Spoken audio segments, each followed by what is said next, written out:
My mom does not know how to read. Sorry. She doesn't know what? My mom does not know how to send emails. Why not?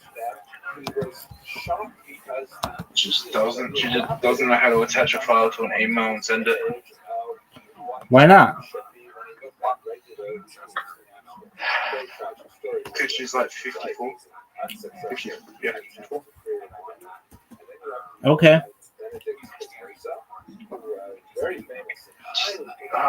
Annoying. Did you help her? Yeah. Fucking annoying. Oh my god, I could. Frustrating. Why is it frustrating, big dog? Because I've given her opportunity to make this family very, very rich before, and she just doesn't think I say it's just not technology. Like technologically literate. Is that her fault? She's just very behind in tech. Are you advanced? Are you advanced? In tech? Yeah.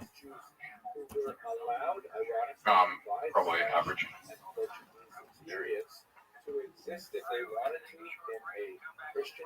Advanced is the ability to advanced in tech is the ability to build technology or to build the hardware or the software.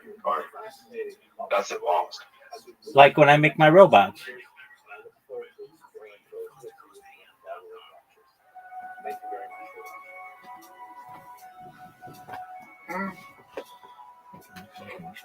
Yeah, yes.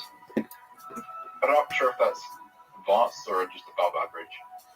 Depends. You could argue. Zoot, I've launched apps on the App Store and Google Play. I've had contracts with Fortune 100 companies. I would say that I'm advanced for tech.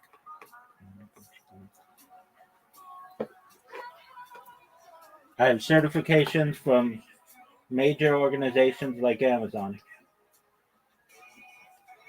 Yep. Can you code? Yeah. What language? Some Python, some PHP, some Ruby on Rails, some JavaScript, some HTML. Oh, you code. Word, dog.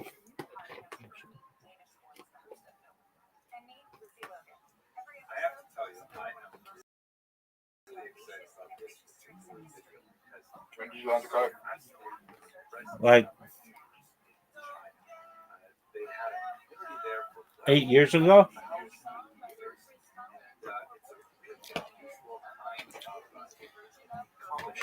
What language did you start with? That's a good question. HTML and PHP. Now, I'm not super advanced, but I know many of the basics. I can export code. I've exported code in Xcode for iOS to be able to upload it and launch it on the App Store. I've exported Android Studio code onto Google Play, meaning like my edits of the app showed up on the App Store. And that's really rare with any kind of coder or developer. It's usually not the same person who does the coding who actually uploads the app. That's usually multiple people. And when I first started, it was, but I just learned how to do it.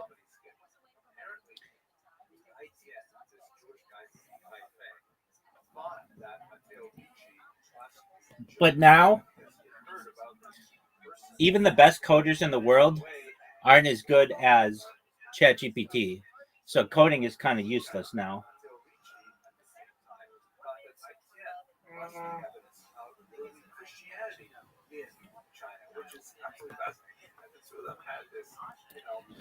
I wouldn't say that. That's what I said, kind of. It's lost a lot of its importance. I mean, where it is right now. The best Yeah, coder, where it is right the now. best coder in the world right now is worse than ChatGPT 1 was. And ChatGPT 5 is way better than the best coder in the world. The best coder in the world can't smell the fart of ChatGPT at this point. The best coder in the world, it would take them hours to produce what ChatGPT puts out in 5 seconds. And ChatGPT's code is right. Essentially every time. You don't get I'm errors. gonna say something. Go ahead. It's not as good as it could be. I'm in agreement with you. If it was good, then we could just have AI build websites and just code anything we wanted it to. But it's not there yet.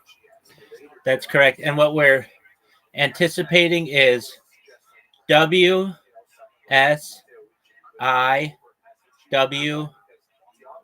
YG coding. I mean, imagine how useless Zoot, what did I just say? all these. Zoot, what did I just say?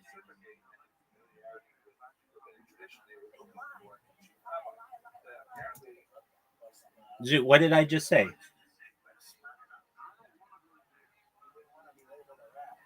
That it's not advanced enough. And Zoot, no. I just gave an acronym. What acronym did I give? What acronym? What acronym did I give? It's called I don't know. WYSIYG coding. Okay. Aren't you going to ask what that means? No. What does it mean? I thought you weren't going to ask what it means. What does it mean? It means what you see is what you get. It's a type of coding where you can just drag and drop. The average person can create a website instantaneously. How far away are we from that? We already have it. They already have it with apps. It's just not been made mainstream yet, but we already have it. And that once we get that coding mainstream, then all coders are done. You might have somebody code. Yeah, so You might have someone code just to learn what people did in the past. It would be like using a typewriter today. Nobody realistically uses a typewriter for fun or for work. They might do it for fun or enjoyment, or they're a typewriter collector or whatever, but it'll just be seen as something of the past. So every coding will be so simple that everyone knows how to code. What are you saying? Yeah, you won't even need to code per se. It would be like making a picture. You just move a mouse on a screen and drag and drop where you want it. But, yeah, I get what you're saying. Coding would be so simple that every person will be able to do it. It won't be called coding. It will just be. Yeah. Am I correct? Yeah, that's correct.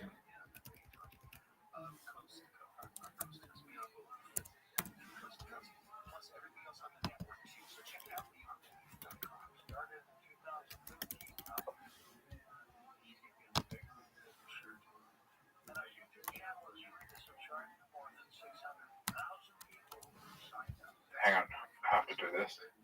You do whatever you need to do, pimp. I'm only going to be like 5 minutes and we can play whatever you want. Sounds like a plan.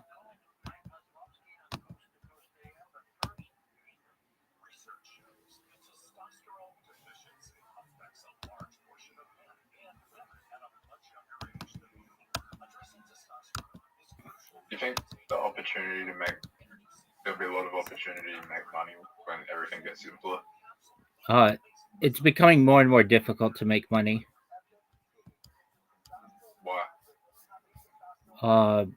There are powerful organizations and people who basically, whenever you have a good idea, they have the influence to be able to just steal it or buy your company.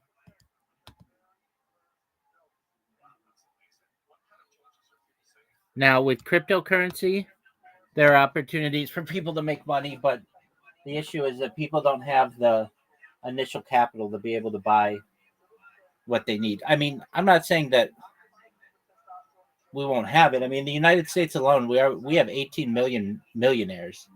That's a lot of millionaires, and it's growing by like 1 million people every year.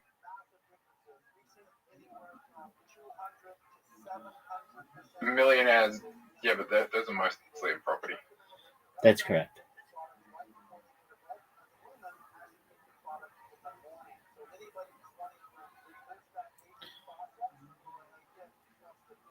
Because American property is going crazy because everyone wants to be in America. That's correct. Yeah, but Americans don't want to be in America. Australian property is also doing really well. Yeah, it is. Everyone wants to be in Australia. That's true. You know, Yeah. what? We have our population's increased by 2 million in like the last 5 years. Now you can tell me I'm wrong about this, and that's fine. But I truthfully believe there is a coordinated effort to make Australia seem unattractive to people, when in reality it's extremely attractive. There are no earthquakes, there are no hurricanes generally where people live. So what they do is they make it seem like the fauna will kill you and the flora as well. But they'll make it seem like, oh, well, you've got crocodiles. Like, you've never seen a crocodile. You've lived there 30 years. The snakes are like really only like deep in the outback. Yeah, you've got those big huntsman spiders, but they're like harmless. You've got kangaroos, which aren't that bothersome. I mean, yeah, they can fuck shit up, but like in the United States, we have deer. More people die from deer every year than kangaroos. And way true. Do you know how many people get hit deer when they are driving in a car? It's like 50,000 people every year. And it causes and you get killed and like tens of thousands of people a year. It's a danger. That's because there's more people in America than there is Australia, but there's more kangaroos than deers. Wait, how many deers are in the US? Doug, that I don't know, but I can tell you that the total amount of people who die from kangaroos a year is far less than deer. There's more kangaroos than deers. There's more kangaroos in Australia than there are deers in America. That doesn't matter. And I don't think that's true. I'm looking it up.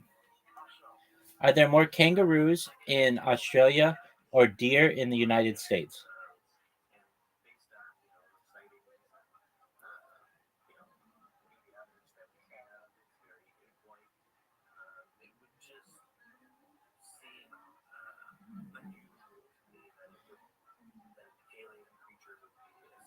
Okay.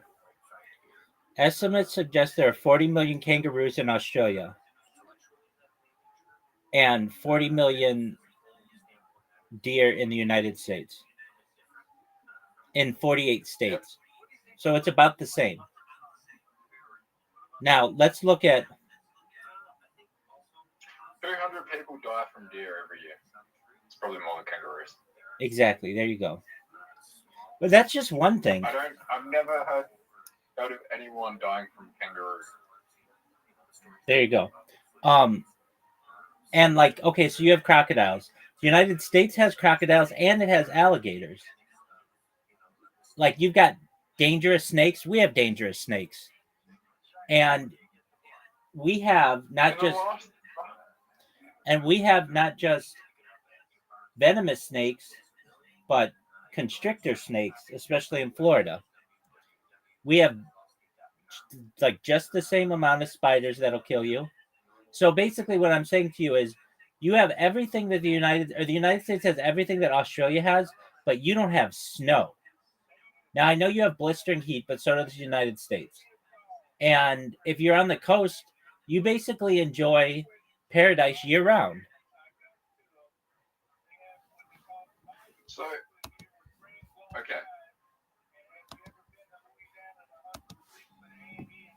There's only been 2 kangaroo deaths in the last 100 years. And it was from the first one was in 1936, and it was head injury sustained from the kangaroo. So it was just the fact that he got injured. He could have survived if he had the proper medical care and he was taken care of. It was just an injury from the kangaroo. The second one was in 2022, and it was a 77-year-old man, and it was a domesticated pet kangaroo in Western Australia. Doug, so he died from. That doesn't count. So he had a permit. Well, yeah, I mean it's a pet.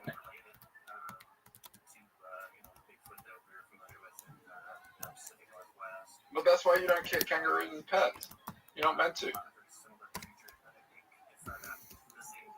But if you don't want to die from a kangaroo, don't keep it as a pet. There you go, pimp. Okay. So there's no reason to have. So let's think about it. Australia doesn't have earthquakes, which are a danger. Although I can tell you this, living in California, I've never known anyone who has ever known anyone who's ever been injured in an earthquake. It's just like nobody gets hurt, but there's always the worry that in the future it could happen. So you got earthquakes, we have blizzards that kill dozens of people a year. You don't have that. We have droughts. You do have that, and heat. How many people died in the fires? Like a dozen. A dozen people died in the fires earlier this year? Yeah. Just in California. I don't know about other states. What I'm basically saying is that there's a concerted effort for people to make it seem like Australia is the deadliest place on earth because of its animals, when in reality, it's actually a paradise.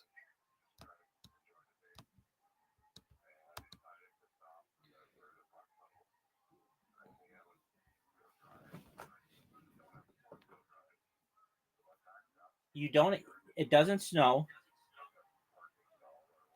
You don't have hurricanes.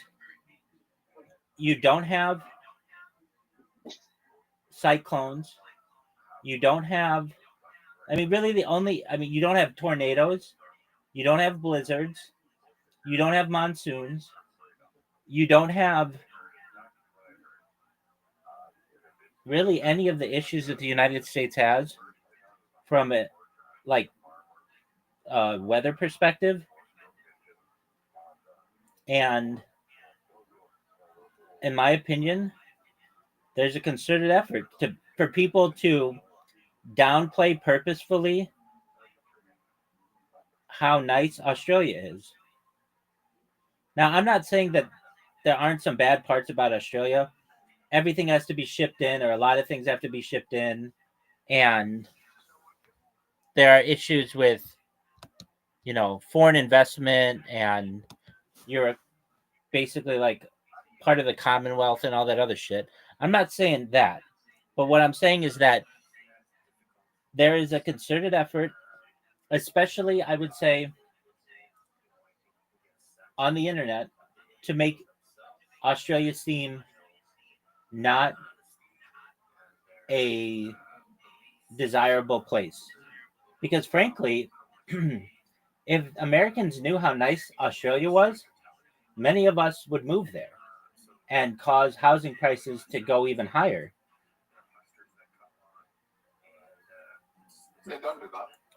No, I'm not saying, but I'm saying that like that's why on the internet in particular, if you ever like, oh, Australia has a lot of benefits, people will be like, but what about the snakes and what about the spiders and what about the heat and what about the kangaroos and the crocodiles? But it's like the United States basically has all that same stuff, aside from like the kangaroos, and it has hurricanes and tornadoes and blizzards and earthquakes and monsoons. And Australia doesn't have any of that. Australia is essentially the world's largest island or continent, however you want to describe it, that's paradise on the coasts.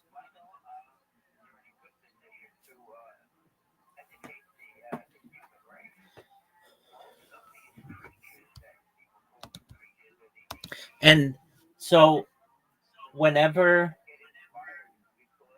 people even think about moving to Australia from the United States, and on top of that, there are people who would see it beneficial that, people speak English there. It's like the perfect place for Americans to live. But whenever anybody in the United States mentions it, there are all these complaints about the stuff that'll kill you. When in reality, like you've never even seen a crocodile. The the huntsman spider, you talk about like it's a pet. It's no big deal.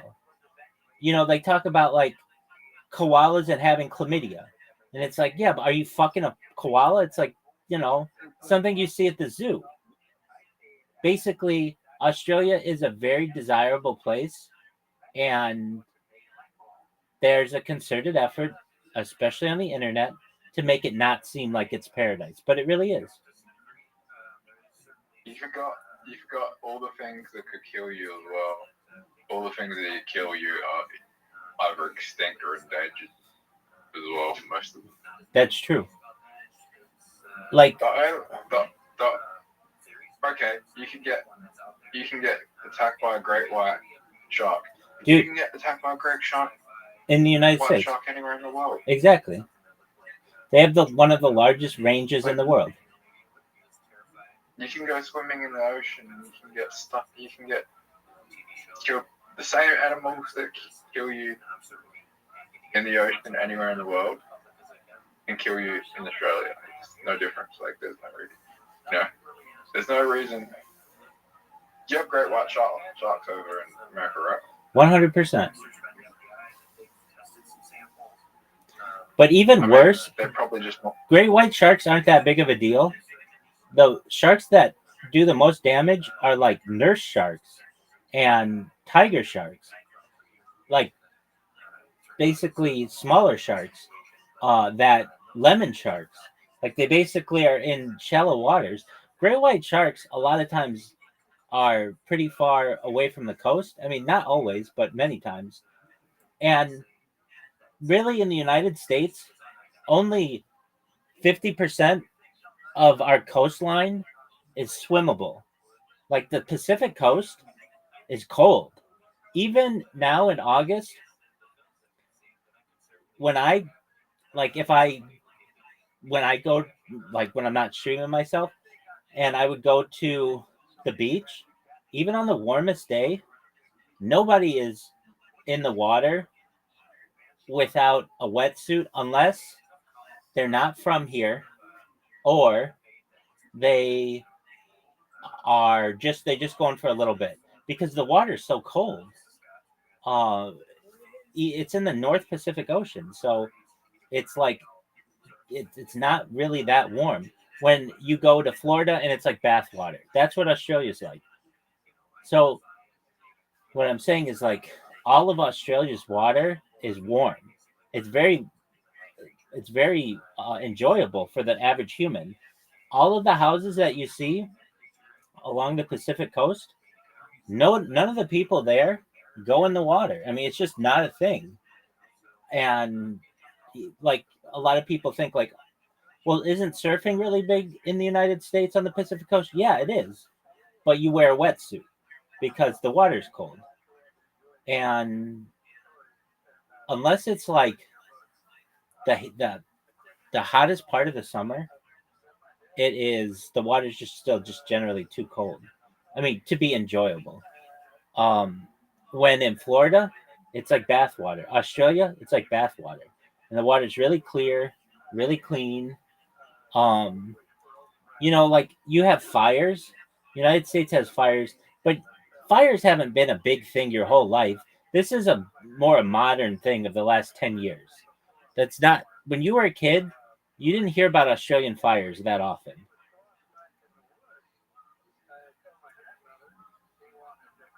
Not really. Exactly. And well, I can tell you, like, we get mudslides. You don't get mudslides. Mudslides are really dangerous. Um, so basically, Australia is a very well kept secret of how nice it is. One of the things that they do to make it so that it's difficult for Americans to buy property is, if I understand correctly, you have to be an Australian citizen to buy property, or it used to be that way. And also, your animal laws are very strict. Like if you're gonna bring a dog, it's got to be like um, in quarantine for like 90 days or something. Like they make it really difficult. And yeah, but overall, Australia might be on the entire Earth, maybe like a top 5 destination to live. It the Gold Coast, even Perth is the only issue with Australia is water access. But especially with desalination technology, you could irrigate the entire interior of Australia if you want. I've heard during COVID, Adelaide, South Australia, when I lived, we had the lowest. We had the lowest COVID cases in like probably in the world. I could see that because they said that sunshine killed it. For a metropolitan city. I could see that. Rabbi. What up, pimp? How are you? We only. What up, baby? We only had it out. Listen, let me talk. Hold on. Don't What's be. good? What's good, Hold Rabbi? on. Don't you say that to my friend. He was in the middle of talking. Zoot, finish your statement. You're gonna wait. We only had an outbreak in South Australia when they brought in the vaccines, and that's because the vaccines give you COVID. There you go. All right. How are you, Shanks? How are you, Owen? Hello. How's- Good. Hello. Have you? Do you know us? Do you know us from yesterday? Yeah, of course. How's your day going? Very good, my friend. How about you? Excellent. What's on your agenda for today? Jennifer, what? What are your plans for today? And we're going to. He's gonna do a test, for driving. The glasses, my friend. Sure.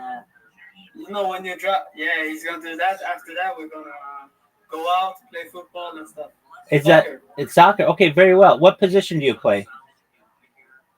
Forward. I play middle, like. Okay, Center mid. who's faster, Shanks or Owen? Me, of course. Owen. Okay, who has more endurance? Who can go longer, Shanks or Owen? Me. Good job. Then you guys are in the right positions. Yeah. Excellent. All right. And please remind me, how'd you find out about me?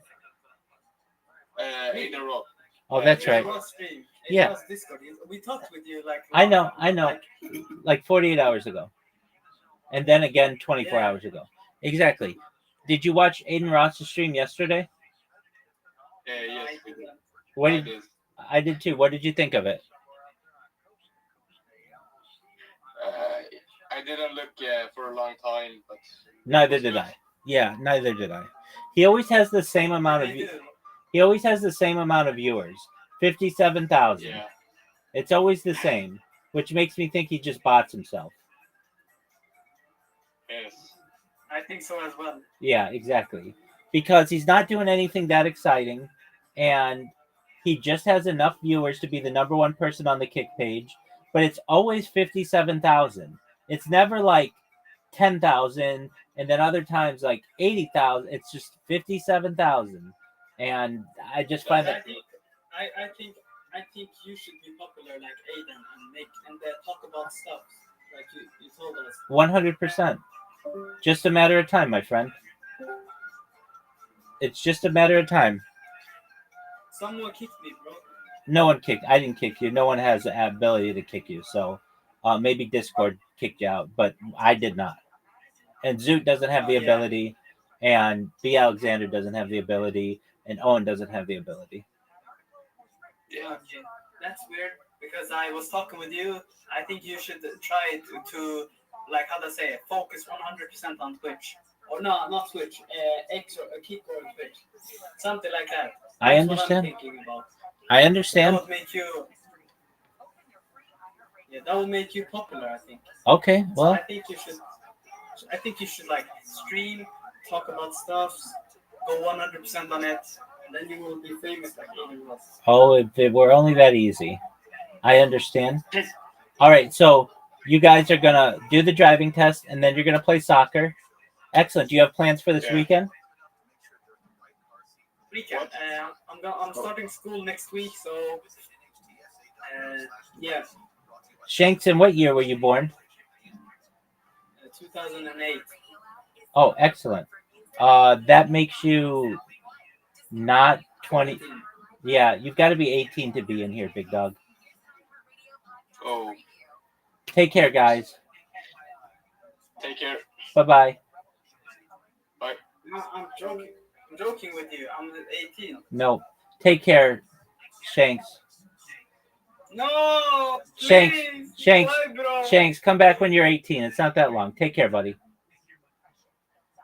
Okay, love you. Love you too, big dog. Riser, you were talking about COVID numbers during that time, and Adelaide did really well. Yeah. Absolutely. Anyway, are you ready to lose?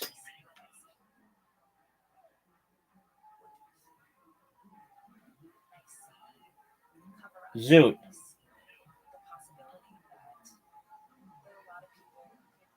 Zoot. Zoot, I asked you a question. Give me a second. Why is AI so bad at visual puzzles? It's improving. I gave it a visual puzzle to give the answer. And I said, here's the answer, and it gives me like something that doesn't really make sense.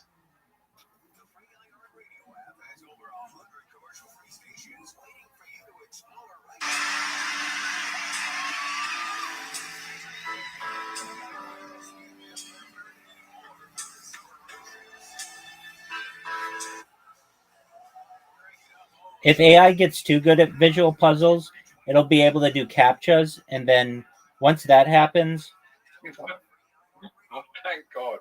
like the internet goes away. Why? Well, then just you can have bots take over websites like I do with Kick. The reason why I'm so successful on Kick is because they don't have a CAPTCHA system. Why don't they have a CAPTCHA system? Because Twitch doesn't. And Twitch is their competition. And so they don't want to make it more difficult to use their website than Twitch. Now, Twitch, because they're trying to beat Twitch. Now, Twitch has a few settings and defense mechanisms that protect them, security features, I guess you call them. that allow them to keep some bots out, but any smart coder or hacker can get around them. Their big one is you have to use like a legitimate, what they consider to be like a Gmail address, but there are ways around that. And um, they have some pretty good IP address tracking, but there are ways around that. Kick has some of these systems, but they're just not as good. And the reason why is Kick doesn't have as big of a team. I mean, Twitch has Amazon, and Kick just has like a team of I think like 200 people. Stake has like 800, and Kick has 200. So even combined, they have like 1,000 people. When Amazon has like hundreds of thousands of employees, and at least Twitch has probably 10,000 employees, something like that. 6 free. What'd you say, Pimp?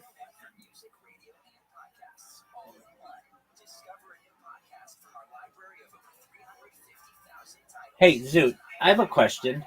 Now, I'm not saying that this is going to work, but, and I say this as your friend because I care about you. And one time you said to me, I said, it's really got to be difficult with Tourette's. Like, you basically can't keep a secret because it's whenever you have a secret, it's at the top of your mind, and then you end up blurting it out. And that must make for very awkward social interactions because you'll just be with like you might be with someone, I don't know. Let's say there was a person who was green, and you would just call them green, and that would be offensive because it's not like something that normal people do. Yep. I'm just asking, have you ever tried this? Because I've heard this is a good method to stopping those kinds of things and similar things, smoking and nicotine and marijuana and anything that can cause like that you have a habit with. You put a rubber band on your hand, on your wrist, and then whenever you have one of those blurt outs, in your case, you snap it. And subconsciously, it makes your body not want to do that anymore.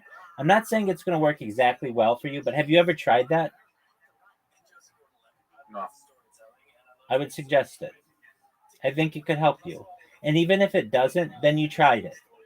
But basically, like one time I said to you, it's got to be really difficult to like basically have like you, for instance, you tell me what's in your crypto wallet. That's not a smart thing to just say. You blurt it out sometimes. And that's not a smart that's I don't want to say it's not smart, but it's not. Especially when you're streaming to how many people? Well, exactly. So if you can, and I remember it hurt me to hear you say, because you're my friend, you said, yeah, like my whole life like is summarized just in that, basically. Like imagine all of the secrets that you had, and those were the things that you wanted to say the most, or that maybe that you were just tempted to say the most. And I said to you, like, man, that would make it difficult with like a girl or someone, because not only does she have to worry about that with you, like she could tell you a secret, like, I'm on my period. Okay, fine, no big deal. But then you're just going to blurt out like she's on her period, or your children could have that. And I think it's something that you said is more manageable with nicotine, or at least a nicotine patch, but those are expensive and you'd have to wear them 24 hours a day, and that's a costly endeavor. Do you have a rubber band? Yeah. Go get a rubber band right now. There's no medication for Tourette's as well. I understand. Well, you said nicotine, but go get a rubber band.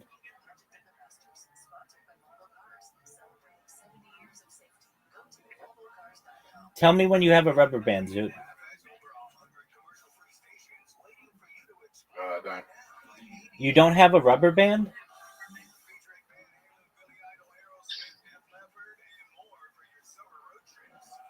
Nowhere in your house you I ever. have elastic. Okay, elastic will work. Can you put it around your wrist?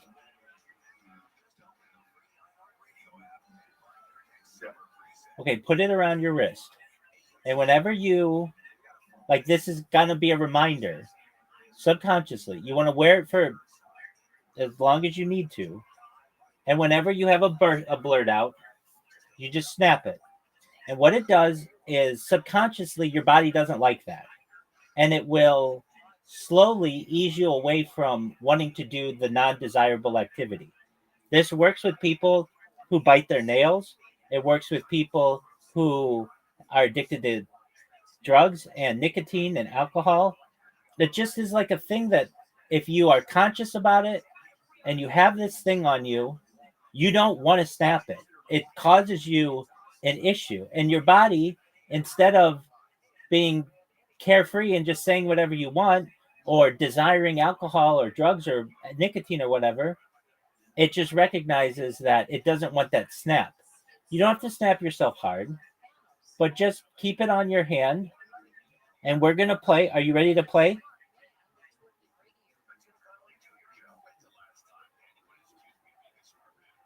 Zoot.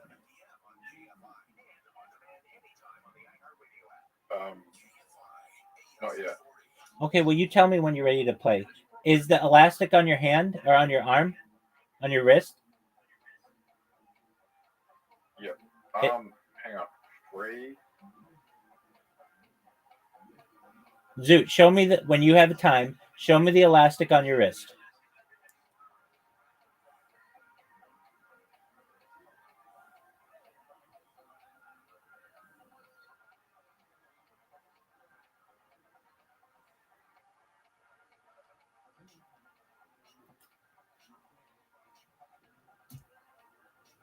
As the story goes, the chief rabbi, I think, was very happy to allow it to come into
You think about it.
Redwood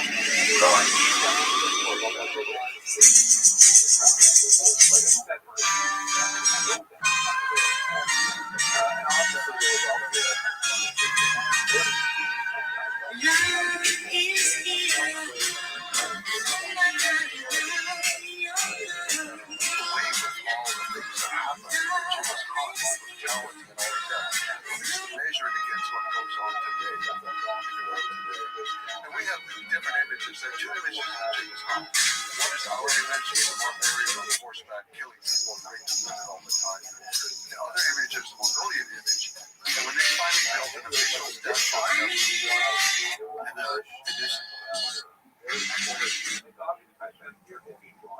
this century for the 100th anniversary of the founding of Mongolia, they had to think about how to present him to the world as themselves.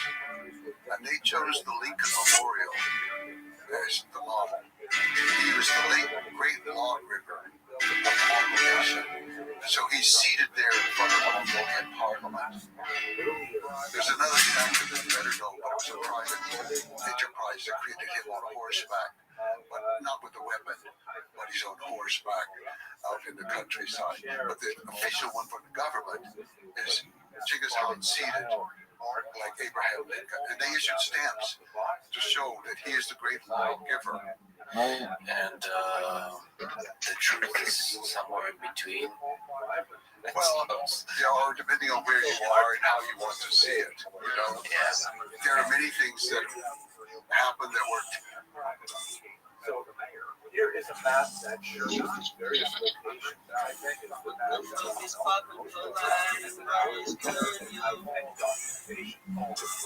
its relationship to other areas such as Yangtze, where they were powered to see the cloud-based stable cloud. As you can see, there are quite a few of them all eastern China, but well, judging by the numbers, it's not by the way. Rabbi, Yo, Pam. you think things are going to get better for me? If you put this thing on your wrist, I do. Show it to me. For example, several travelers and camps that have referred to the Jews of China. Benjamin Let's play. Zoot, let me see the elastic thing on your wrist.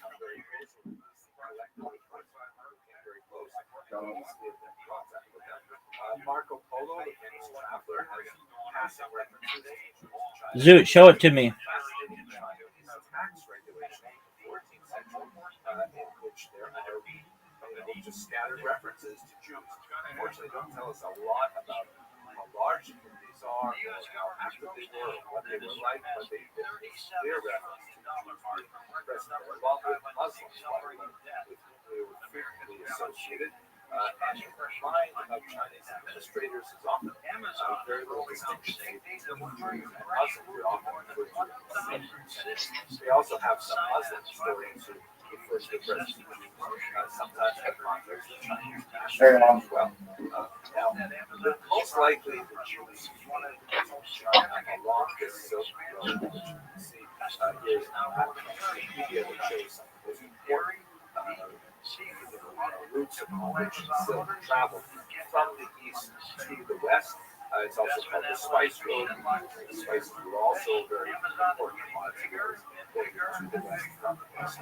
The map is a little bit strange because it refers to other caravan routes, and those are, many of them are. Why does snapping an elastic band on your hand when you have a tick help people with Tourette's psychologically? What's important about this particular structure is you can see that in this round circle here, this is where the massive population of Mesopotamian Jews is, where the great Talmudic centers are located, very significant Jewish population, right there along the important spot on the Silk Road. Jews were involved in much of the trade that went from east to west. Well, Zoot, you said you had elastic, so get it. I'm going to wait for you.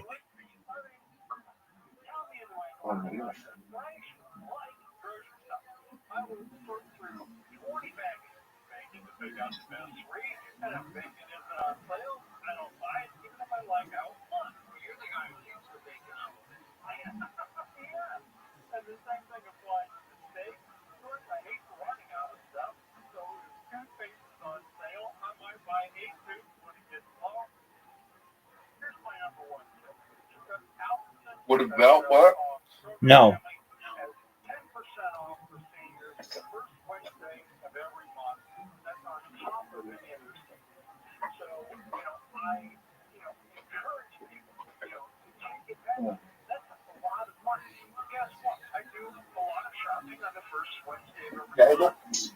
No, it's got to be like elastic or rubber.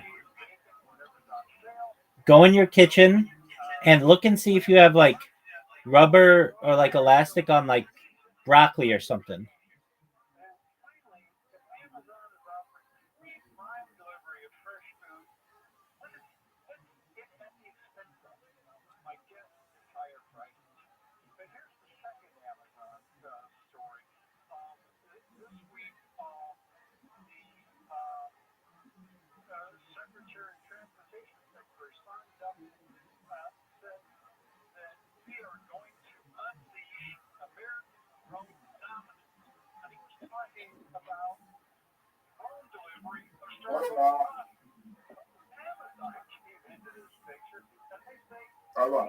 Yo, pimp.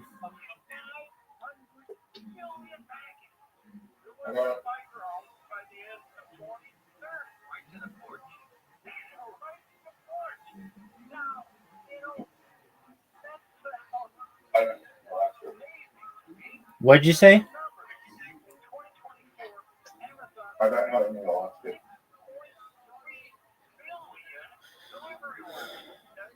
Do you have a string?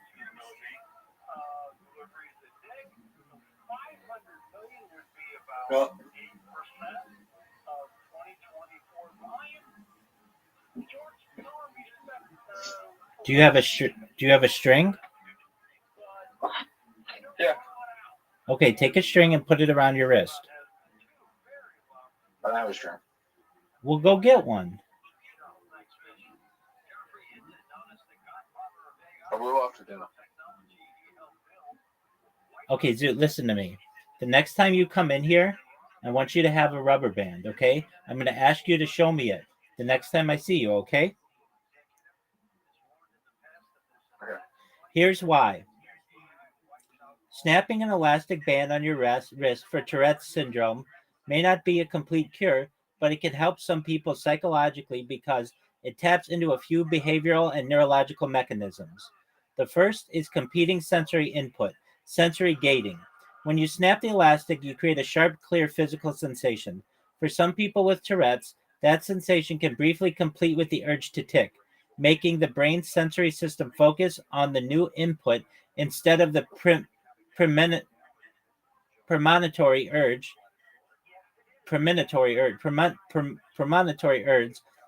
that leads to a tick. Interruption of premonitory urges. Many people with Tourette's feel a rising, uncomfortable sensation before a tick, like an itch that you have to scratch. The snap can reset the buildup for a moment, giving the feeling that you've satisfied the urge without actually performing the tick. This is a big one. Habit reversal therapy principle. In habit reversal therapy, HRT, one method is to become aware of the tick signal and perform a competing response instead. While snapping a band isn't the official competing response taught in HRT, those are usually tension incompatible movements. It follows a similar logic, replacing the tick with an intentional action. Sense of control. Tourette's can feel unpredictable and involuntary, which can cause anxiety or frustration. The act of snapping the band is chosen, giving a small sense of agency in a situation where the person often feels they have none. This control can reduce the emotional stress around tics. Distraction and mindfulness. The snap can be a grounding cue, pulling attention back into the present moment and away from the spiraling focus on the tick or its social consequences. Do you understand why this could work for you? Yep. Are you ready to play? Give me a second. Zoot, the next time you come in here, what are you going to have on your arm? Rubber band. You've got it, big dog. And I'm going to ask to see it.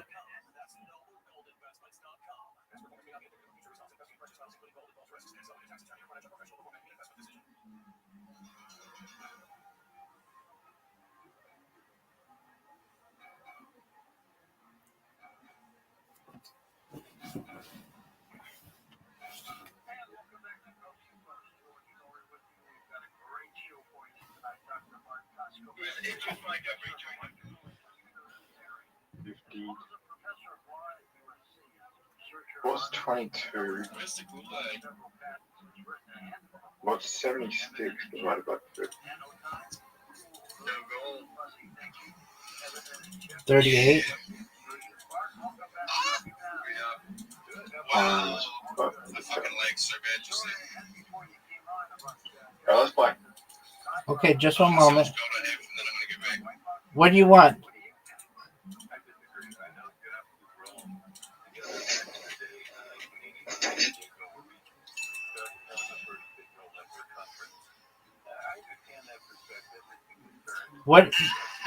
What invite do you want?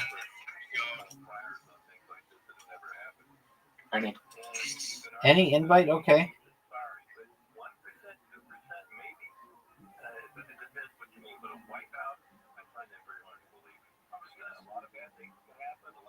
Alright, do you want to do back? Oh no, I gotta go for dinner soon.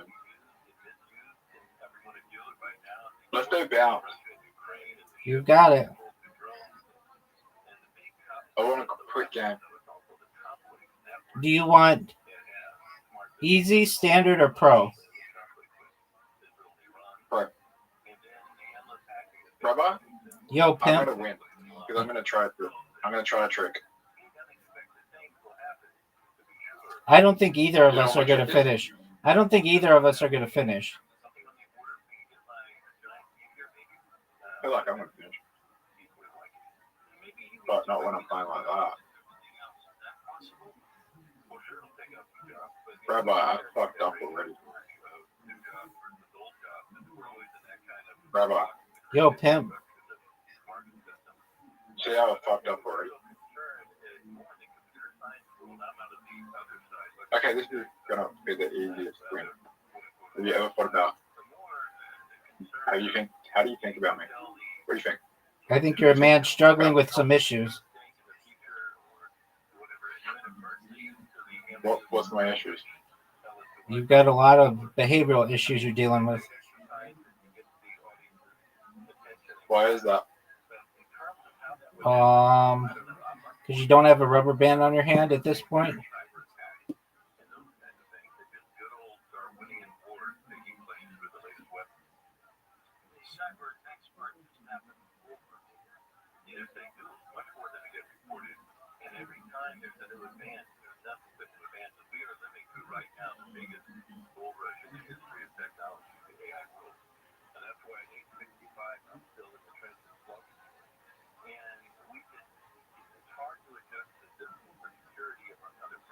This one's so hard.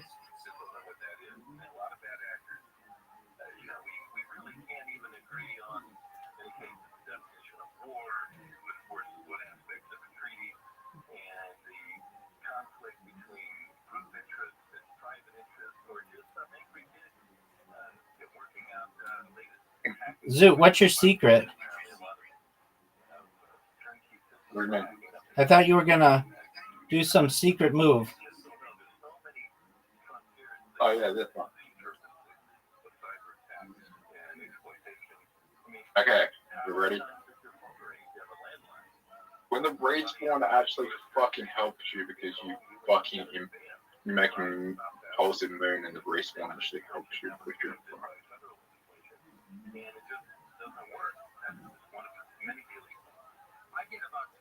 I feel like there's some good ways to die in this game that can help you. What did you say?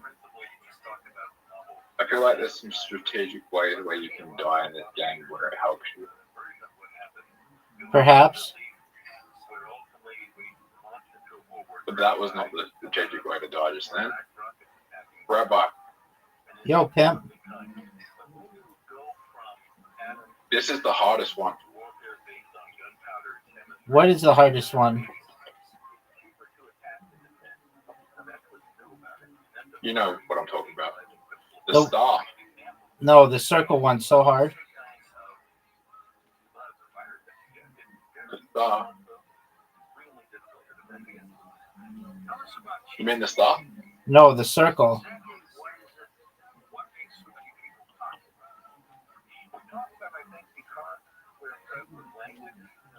something Darwin couldn't crack, couldn't explain fully. He tried very hard, and it worked better than the progenitors that will tell you better than you think it would work. Apparently, because there's so much structure built into natural language, because it's simply using. Oh man, dude, there's one. I've never seen this before. It's so hard.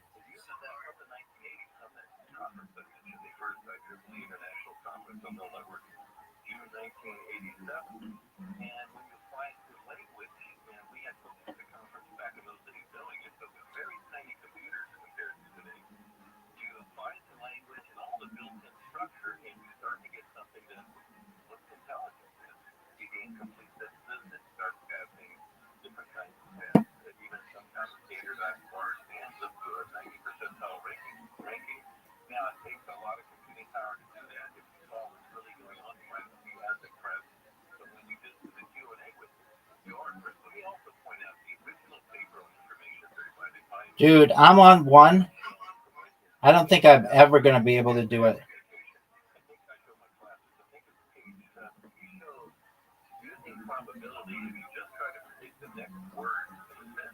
Is it a lot fun? Yeah, maybe. Dude, you're never going to get it either.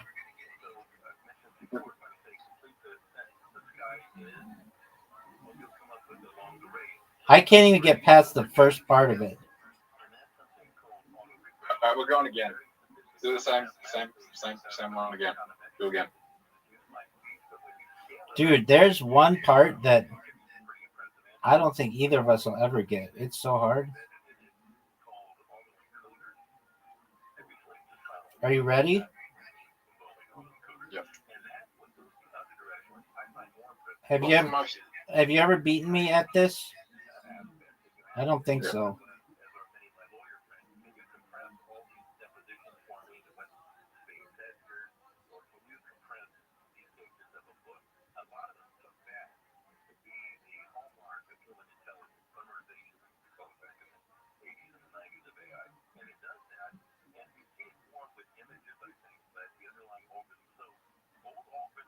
Hey, Rabbi. Yo, pimp. How many types of neurotypes are there that haven't been researched yet? How would we know? I don't know. Well, it's kind of like humans kind of just make up different types of neurotypes. Yeah, that's true.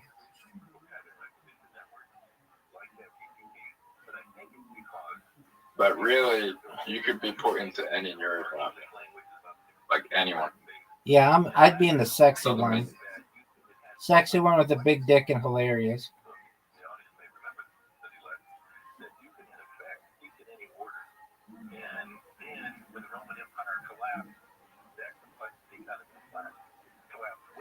I'm too stupid.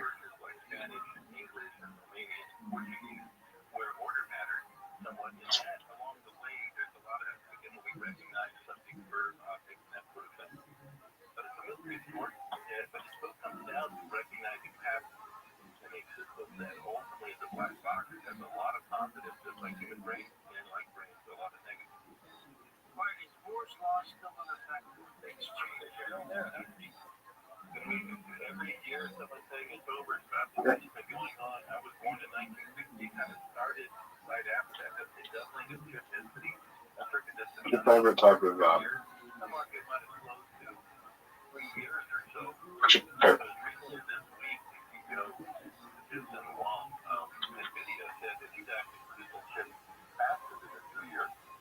Rabbi, do you think you're gonna beat the last level? If it's the same one as they had the last time, no, absolutely not. How hard is it? I didn't even make it past the first part. I think it's 4 deep. Fuck. You're right, the circles are the most annoying part.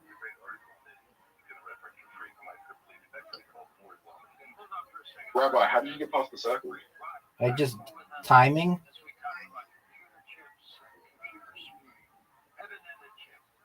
Am I rushing?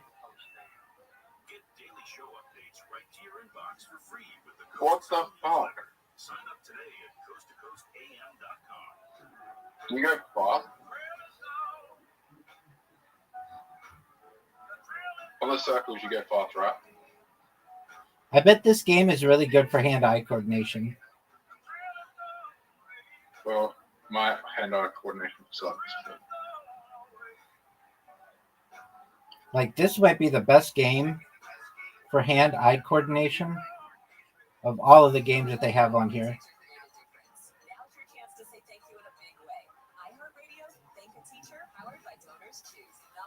Not mini golf? No. Mini golf would be close, though.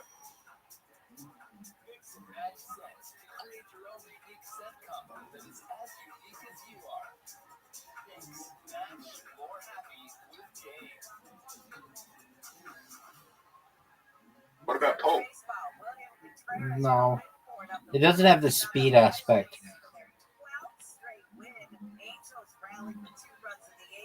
What about... It's also good for ADHD because you can't be too impulsive.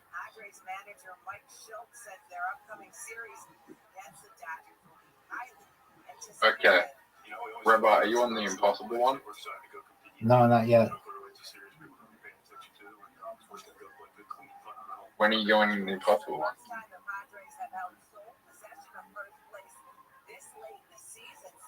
Rabbi, Yo, pimp. can I ask you something? Go for it, big dog.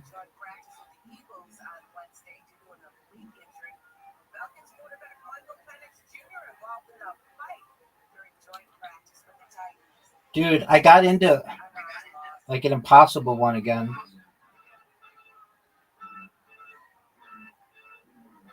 I don't think it's impossible.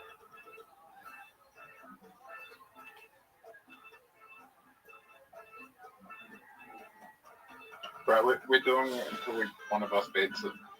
Let's go. Okay. Zoot, next time you come in here, what's going to be on your arm? Close? No, No, rubber band. you got it. You're going to have to go to the store then, aren't you? Yeah. It's going to be the thing that helps you. And then eventually you're going to overcome it, and then you're not going to need it anymore. And you're going to have normal relationships with people.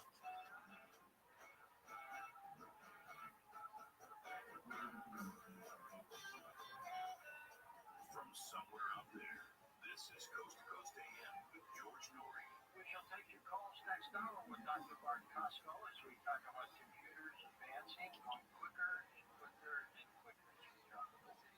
Emerging artists, we highlight them on the first Sunday of every month. We're looking for more and more of you to send in some tapes and CDs. Yeah. Alright. I don't think I did a hard one. Right. I didn't do the hard one. I think I just did whatever. So we have to do the hard one. Yeah, okay. I'll be back. I'm gonna be like 5 minutes, 10 minutes. You're never coming back, are you? Yeah, that's really cool too. Just a lot of music and a lot of shows to listen to, and it's all free. So just download the iHeartRadio app on your phone. If you listen on your PC, just go to iHeartRadio.com. In either of those, in the search, just put Coast to Coast AM. All those shows will pop right up, and it includes the weekday shows that we hear and the weekend shows we put snippets up too. So have some fun. Health officials are starting to talk about the flu season again. Protect yourself. HealthyLooking.com. I'm not joining anyone's discount other than my own, and I'm already in one. Whether it's physical activity, obesity, diet, smoking, low on hormones, stress, sleep disorders, or your age can be supported by reducing Terrible and horrible. And for people who lose a war, it's going to always be terrible and horrible. Let's return back to Genghis Khan's life and the end of it. how and where did he die? After conquering the Khwarezm Empire in Central Asia, Genghis Khan returned, and then they had a great, what they call Naadam, a great celebration that went on for a whole summer just about it. They had so much wealth to distribute to everybody. Everybody is being given all kinds of things, for what they have done, including the people who helped save him when he was in the tank in the ox yoke. They were rewarded with, everybody was rewarded. It was a great time. But the first place he had attacked outside was the Tangut nation, and they had sworn allegiance to him, and then when he went off to the Middle East, they refused to send troops. He didn't forget that. He's going back to the Tangut nation, and he's going to... Is anyone able to reroll? As he was crossing the Gobi, which takes a while, and he was crossing the Gobi, he was distracted a little bit by hunting the hulan, which is the wild, we say the wild ass, or I used to say wild horse, it sounds a little better. The hulan, say hulan of the Gobi. He was out hunting hulan, he fell from his horse. And he injured his leg very badly. 10 episodes a season. They're only 40 minutes long, the episodes, so they don't drag. They really don't. Before August of 1227, Honestly, it's a very really much good near the end of life. You can read online the exact date. It's all very specific, but the truth is we don't know exactly which day he died at that time because one of his wives was running the camp, and they were keeping it secret until the defeat of the Tangut was completed. And the Tangut offered all kinds of things for the Mongols to go away again the second time. And Genghis Khan told his family no, accept nothing. And then when they surrendered, he killed the royal family, killed them all. So that the idea, they were Buddhist people. Even telling that it starts slow, I don't think it starts that slow. It picks up real quick. By episode 8, I'm really in there. It's honestly, it's 80s and 80s. Oh, the succession issue was always difficult. He did not have the right to appoint a successor. That was not the Mongol way. He could nominate somebody. So, before he set off for the Middle Eastern campaign, one of his wives said to him, even the biggest tree falls. You've got to make a plan and talk to your sons about the future. So he did. He called the sons together. So this is Zuch, the oldest boy who was born while the father was allied with Anga, and he was named Visitor Zuch. And then the next one was Chaganai, and the next one was Kade, and the next one was the father of Kublai, but he was still alive at this point. So all four of them came. So Genghis Khan explained to them he wanted to talk about the succession and to get some consensus from them about the succession. And so he said, the Mongols always call on people to speak by order of age. They also serve tea or food, anything by order of age. It's always done that way, from then till now. So he called first on Zuch. He said, what do you say, Zuch? Genghis Khan favored Zuch. This is the one who was questionable paternity, but he always favored him. The youngest Tula was too hot-headed. Okude was a heavy drinker. Chagade was very rigid about the law of the Mongols, but he thought he seemed to favor Zuch as a more reasonable, good warrior, but reasonable person. But he called him Zuch, my son's speaker. Chagade, the second one, who believed in Mongol law, supposedly. He jumped up and he said, this is when he accused his father of all kinds. He said, how can you call on this Mongol, this merchant bastard? If you call on him first, that means you want him to be the great Khan. He should not be the great Khan of the Mongol Empire. This is Mongol Empire, not Mongol. You can imagine kind of scene. Well, Genghis Khan is the greatest ruler in the world. He's sitting there being lectured by his second son. And this is when he gave that impassioned speech. Actually, the way the secret history makes it look like it was his assistant speaker who said it. Because very often the great power doesn't say words directly. They let somebody else say them for them, have a spokesperson. Anyway, I think it was his words, and I think he said them on that day. That's what I think. On this business of you do not know, you are not there. You know, the stars were moving in the sky, the heaven was turning around, the earth was turning over. You do not know who loved who. You do not know who your mother loved. You do not know what your mother did. And if I say he is my son, who are you to say he is not my son? By the way, pretty just really high integrity, really respectable to do that. Have that respect and honor his wife in this way, his son in this way. I believe that. I don't know if she was alive next time. I'm trying not to die on the map. The first time I showed on the map, I died of fuckload, so I just wanted to try not to die. Just say, somebody finished their age, or they have some euphemism for it. But you can see he made that impassioned speech. The God they had to submit and said, yes, you are our Father, and we accept what you say. But a deer shot with words cannot be loaded on a horse. A deer shot with words. So, take us how it feels. He said to the boys, he said, what do you want to do? What do you want to do? And he said, I don't favor Sakate. His attitude to the situation.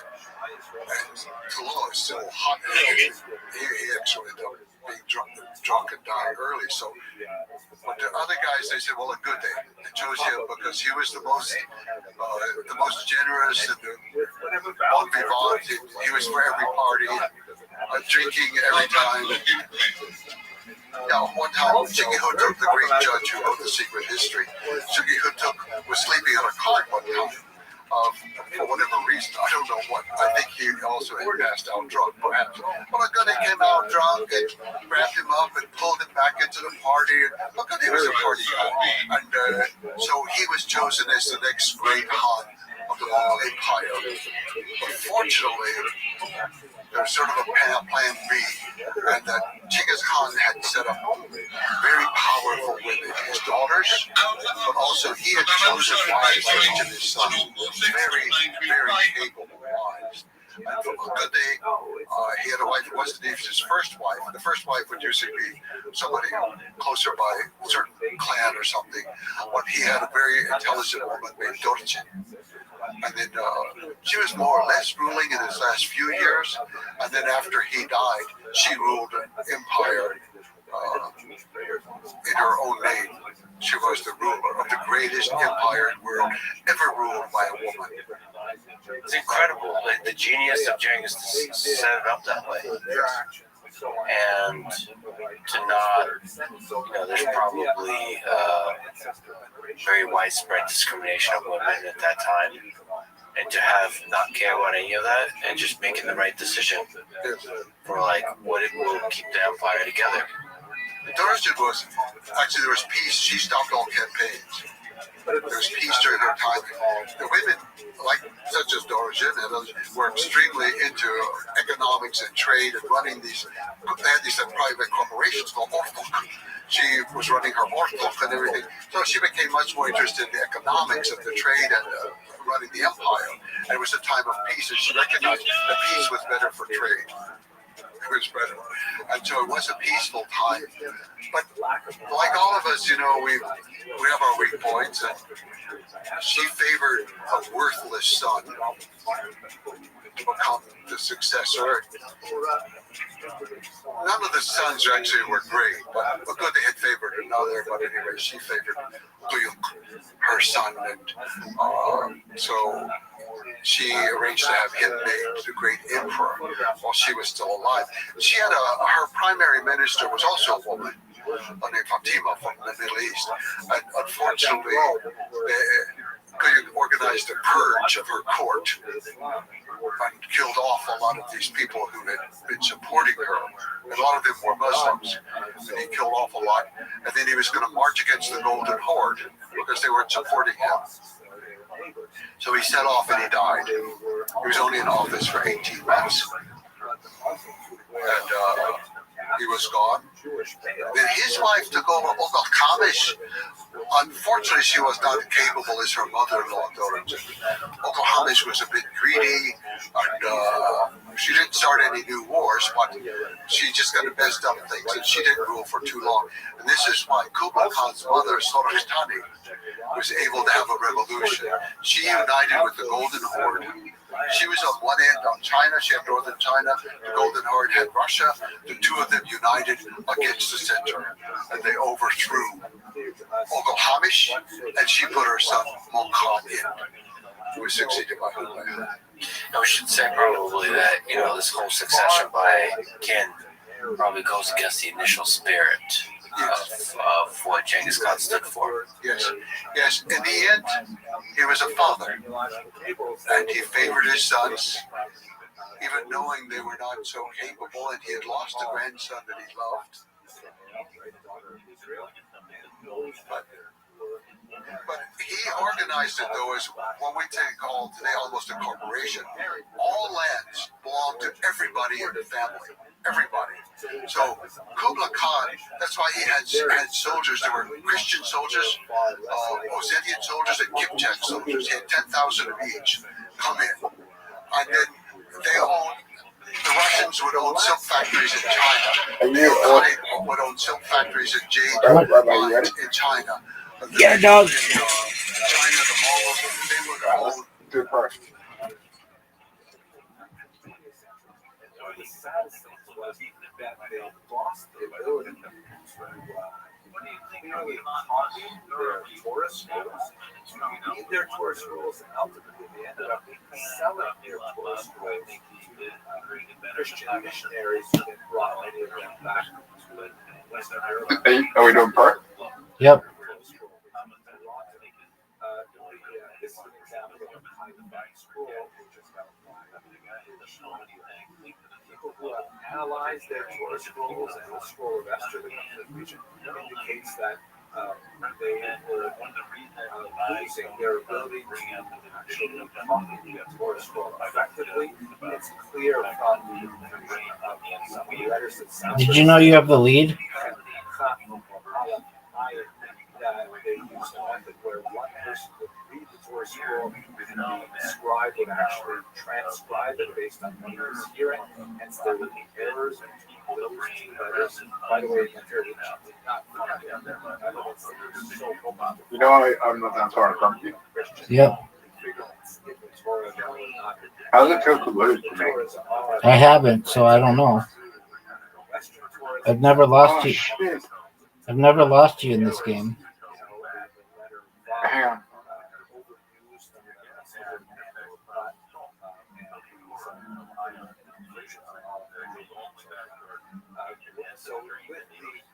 Rabbi Rothschild. Of these tourist scrolls, very there are still remnants of many other I think by way of illusion, it seems to me that we see just how You need to get a rubber band. I forgot that too. But I forgot to buy a lottery ticket.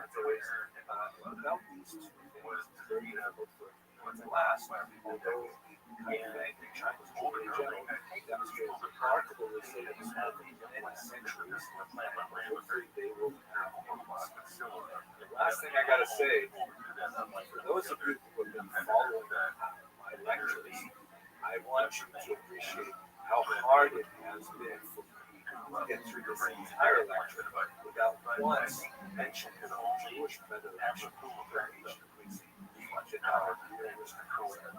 Okay, going down to your house for work.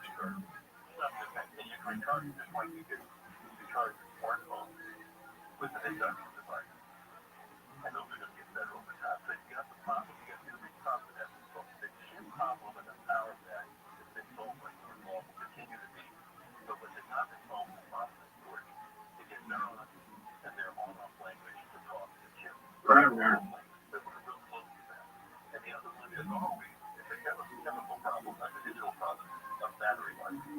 But it's coming, and they're greatly expanding. I think they just got authorization for a new set of experiments in both Canada, Ireland, and in England.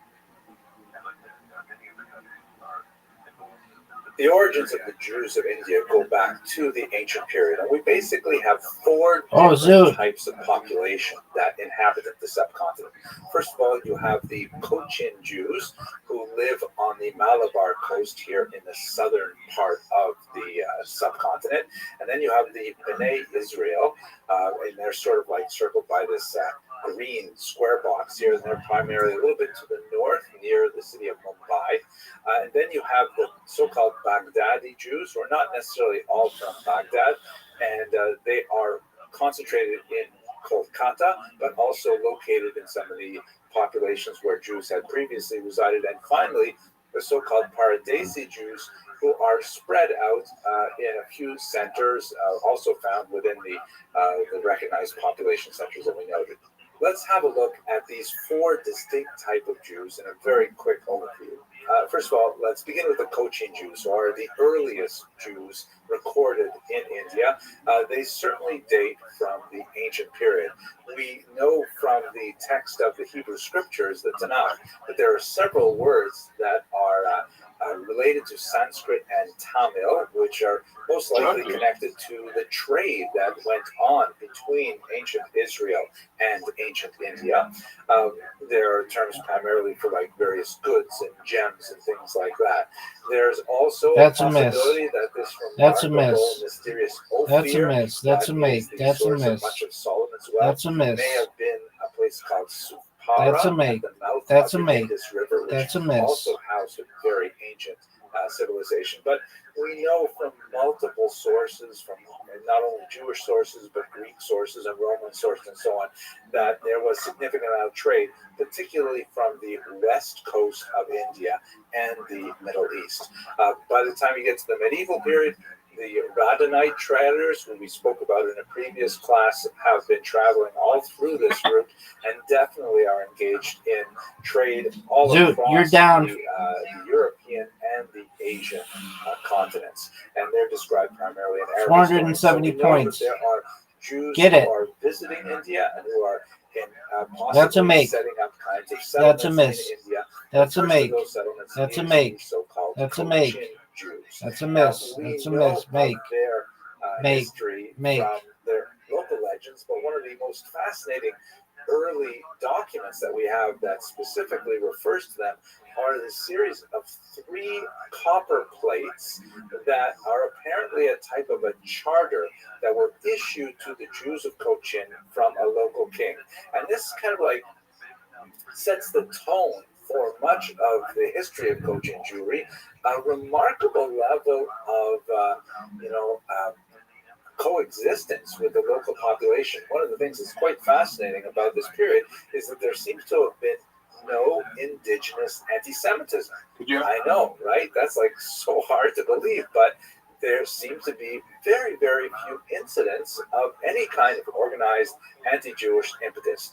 This may be related to the fact that, pagan empires, ironically, tend to be more tolerant of other religions than monotheistic faiths. Perhaps that's because of the approach being, we have lots of gods, what's one more anyway, that kind of thing. But anyway, that seems to be the case in Cochin. So these 3 copper plates offer some kind of charter, which essentially a promise to a possibly legendary local Jewish figure named Joseph Rabban, giving the Jews of Cochin all kinds of privileges, many of them symbolic in nature, like the right to use a parasol, which is apparently something reserved for royalty and things like that. The plates themselves Evolving restores 10 hit points. Probably the 11th century, really old, and that, of course, does not speak to the origins of the Cochin Jews, which could have gone back easily to the ancient period. They are written in the Malayalam language in the Vatelutu script. Yes, I pronounced that. I hope I pronounced it correctly. Maybe. And one of the factors that we have to bear in mind when we're studying India is that it is so far from homogeneous. Just like when we talked about Africa, there are literally dozens upon dozens of cultures with multiple languages and multiple faiths and so on. So yeah, although it does have one kind of like geographic description, Yo, it pimp. is, one contiguous territory. India is really made up of many. Let's see it, big dog. Now, the Cochin Jews were fascinating in that they seem to have not really been deeply connected to the traditional rabbinic or even the later Karaite iterations of Jewish thought, and they seem to have, evolved with local indigenous leadership that led to a lot of really fascinating kind of local customs. Best song ever. For example, this is a paroches, Oh, that song's amazing, dog. placed in front of the ark that holds the Torah. This is a common element. I love it. in It's synagogues great. all over the world, and of course harkens back to the temple where a curtain Oh, would baby. separate the holy of holies from the rest of the temple grounds. But a fascinating element in the Cochin Jewish customs is that they incorporate the skirt or other type of clothing of a bride into the parochet itself, which is a fascinating kind of idea that actually brings to mind some interesting Kabbalistic references to the Torah as a kind of orasa, as a bride that is to be married. Fascinating kind of stuff. But at any rate, they incorporate that right into the paroches. Also fascinating, there was a custom that on the eve of the Sabbath, on Friday afternoon, a synagogue functionary would take a taper and light it from the Ner Tamid, from the eternal flame that burns inside the synagogues. In modern synagogues, it tends to be an electric bulb that's sometimes made to look like a fire, but obviously in medieval, pre-modern times, they would have to use an actual flame. And he would carry this taper to all the homes where they would have these kind of like oil things set up on the outside of their homes, and he would like share the light of the synagogue with all the Jewish homes on the eve of the Sabbath. Beautiful kind of idea, I think. So the Cochin Jews changed significantly with the arrival of the Portuguese. This is the first major influx of Western Europeans that occurs in the age of discovery, when people like Vasco da Gama are making their way around India and exploiting the region for trade. This is an interesting Portuguese depiction of what they thought the Jews of Malabar looked like, and represented that backwards to Europe. And there's an interesting kind of thing happening with the arrival of the Europeans, where some of the local elites, the Jewish elites, are sometimes co-opted by the Portuguese. One of those is none less than Gaspar de Gama, who was an interesting Jewish character who was apparently forcibly baptized by Vasco da Gama himself, the great explorer. He took the name da Gama after his patron, as it were, and then he went on to a rather brilliant career as a translator for the Portuguese, helping them negotiate the vagaries of Indian culture and language. Fascinating kind of elements, but we'll talk more about the impact of the Europeans shortly. Here's from 1978. You can see in the foreground is a Hindu temple, and in the background, with that distinct clock tower, is the Cochin Jewish synagogue, one of several, actually.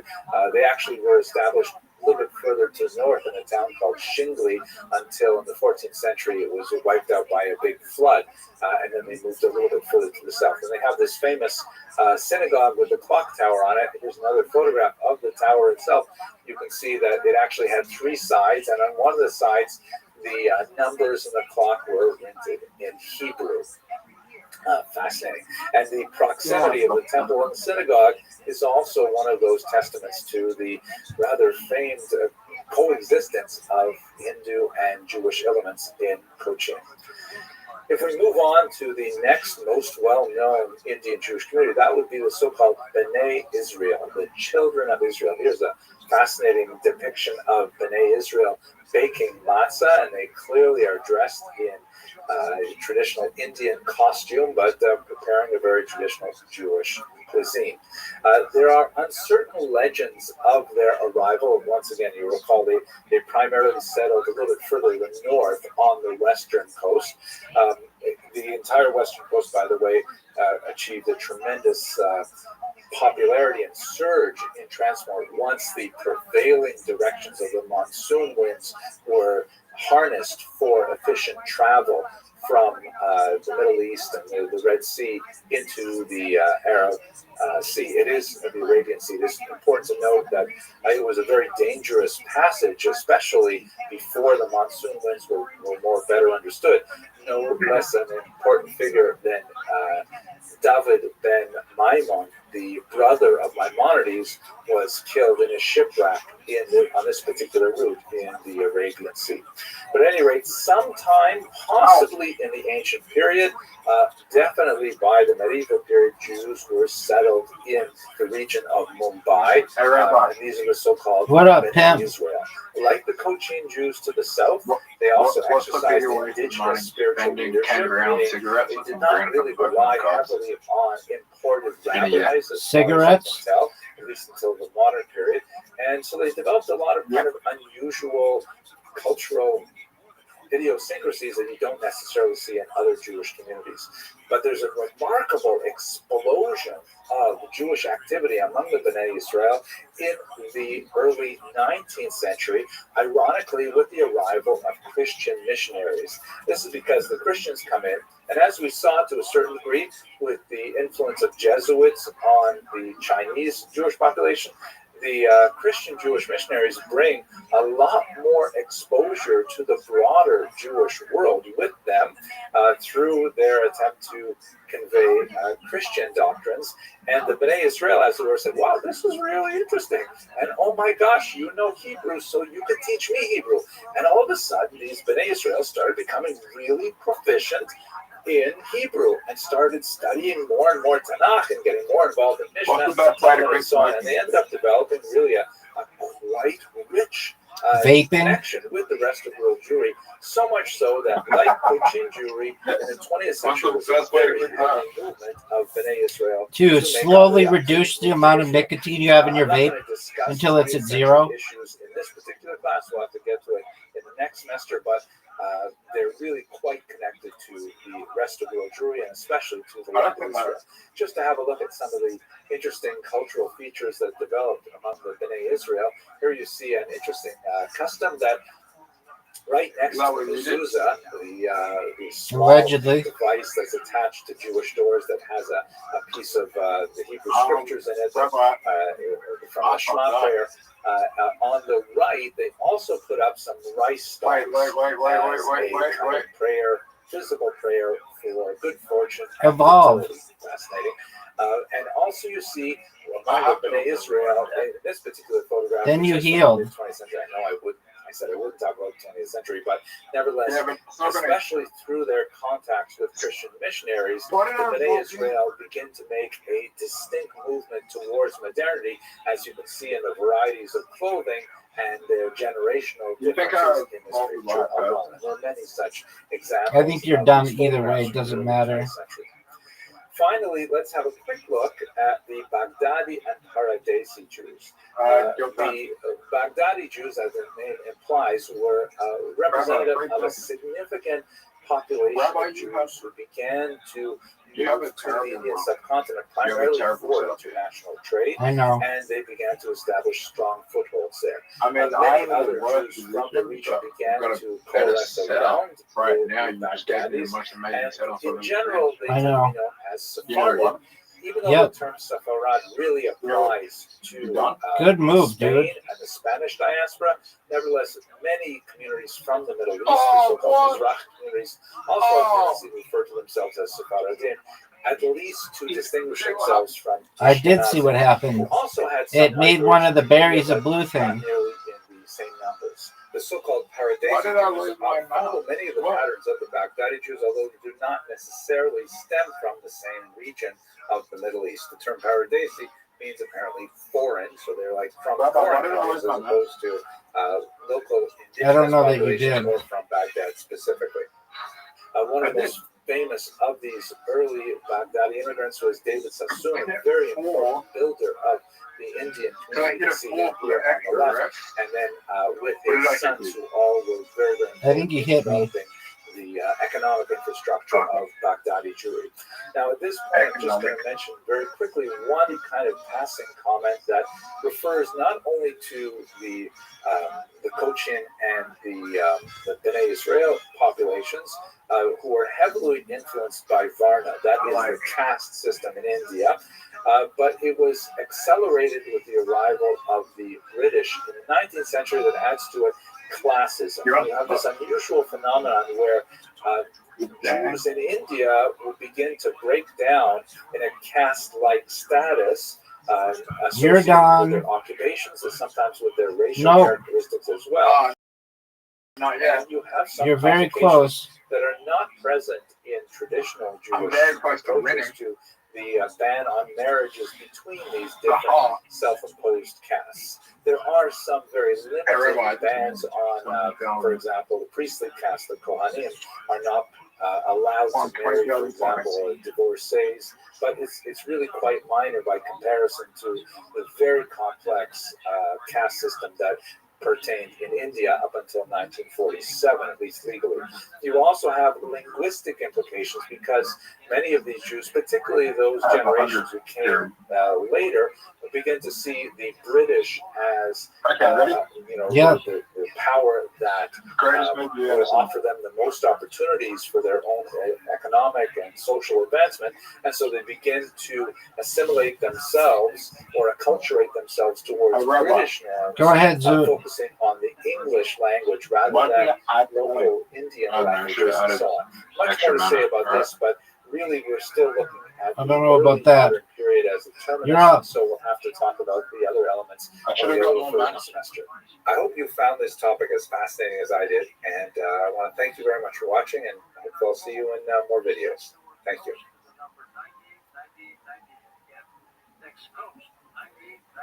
Rabbi?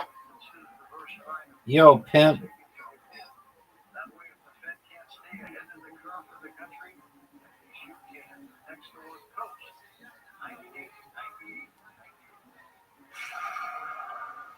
That's a good move.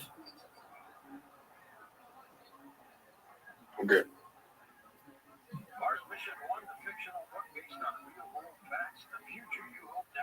I just lost. Let us resume our discussion of modernity in Jewish history by looking at the Sephardic diaspora. You'll recall that just 3 lectures ago, we spent a little bit of time talking about what is modernity, what does that term actually mean in terms of Jewish history, and why is 1492 often taken as kind of like Reload. turning point from the medieval periods to the modern period. Obviously, Reload. the expulsion of the Jews from Spain and Yeah, I'm reloading the game in a sec. Just give me a second. What I really look Zoot, you have an invitation. is not so much the elements of modernity that advanced with the Zoot, you have an invitation. Zoot, you have an invitation. Zoot. Zoot. Zoot. So first of all, let's start with who exactly Zoot. who are the Sephardic. The term Zoot. Sephardi I'm good. is an adjective, Sephardim is the plural, which means Are you going to accept it? Sepharad.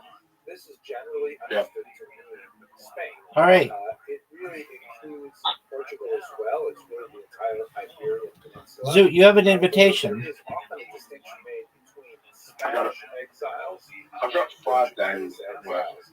The Spanish exiles 5 days left until what? not forced to convert to Christianity before departing the Iberian Peninsula, and as a result, they Zoot. left Until I win. the region as I'm gonna win. as Oh, their yes. Yes. You're yes. fucked. This is the best of the fire. This is the best of the fire. Portuguese Jews, on the other hand, were subject to a mass forced conversion in 1497, and so as a result, they occupied you a very fucking kidding me, unusual Rabbi? space in Jewish and European history, because here were people who considered themselves to be This is actually the worst to have to core fire. identities, clearly Jewish. No, it's not. It's the best. It's the best to have the fire. No, because no matter what, you're still going to damage the opponent. with fire anyway. Yeah, but then it's even more fire. I guess, but which meant that they could travel, they could again, universities. you can look at it that way, but That's the way a smart person. That's the way a smart person would look at it. Portuguese Jews in their diaspora are often quite I different just helped you. from Spanish Jews, and they have a market impact. Oh, more than I'm saying that. reasons that we were discussing. Do you think I am? Furthermore, there are many Jews who are not of Spanish or Portuguese descent, who nevertheless identify themselves as Sephardi or Sephardi. For example, one of the greatest of the Sephardi thinkers of the 20th century is this man, Rabbi Rothschild, who was the chief Sephardi rabbi of Israel. Really a brilliant thinker, very prolific. Dude, And he was from Baghdad. come on, man. The Baghdadi Jews go back centuries and not centuries, all the way back to the Talmudic era, possibly beyond, without having anything to do with Spain directly. Nevertheless, it is their intellectual identification, religious identification with Rabbi Yosef Karo, the author of the Shulchan Aruch, who was perhaps the most famous of the Sephardi exiles, that brings them within the larger campus politics. To be sure, more sophisticated discussions of ethnicity and ethnic identities would require a distinction between Sephardi and Mizrahi Jewry, or Mizrahi, the Eastern communities. But many Jews who kind of What up, attach pimp? themselves to that Sephardi Wasn't me. intellectual tradition. How do you take advantage of a better long-term memory than a short-term memory? You remember things longer? Sorry? I don't know. I mean, it's not like you have like the greatest long-term memory ever. So they identify as Chabad, which No. is a very Ashkenazic movement, but they are not So you Ashkenazic. just So it's possible do your best to work on short-term activities to improve your mental capacity. Even though they don't necessarily Okay. make sense on a basis of conversation. At any rate, the Sephardim that we're talking about today are primarily those. But I can remember phone numbers of my friends from when I was 16. Okay. Their indigenous populations that they encountered. That normal? Yeah.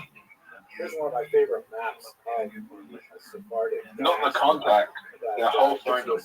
I know what you're saying. Their whole phone number. To get a really good sense of how many Jews actually fled Not just Spain, one friend, but like 12 of them.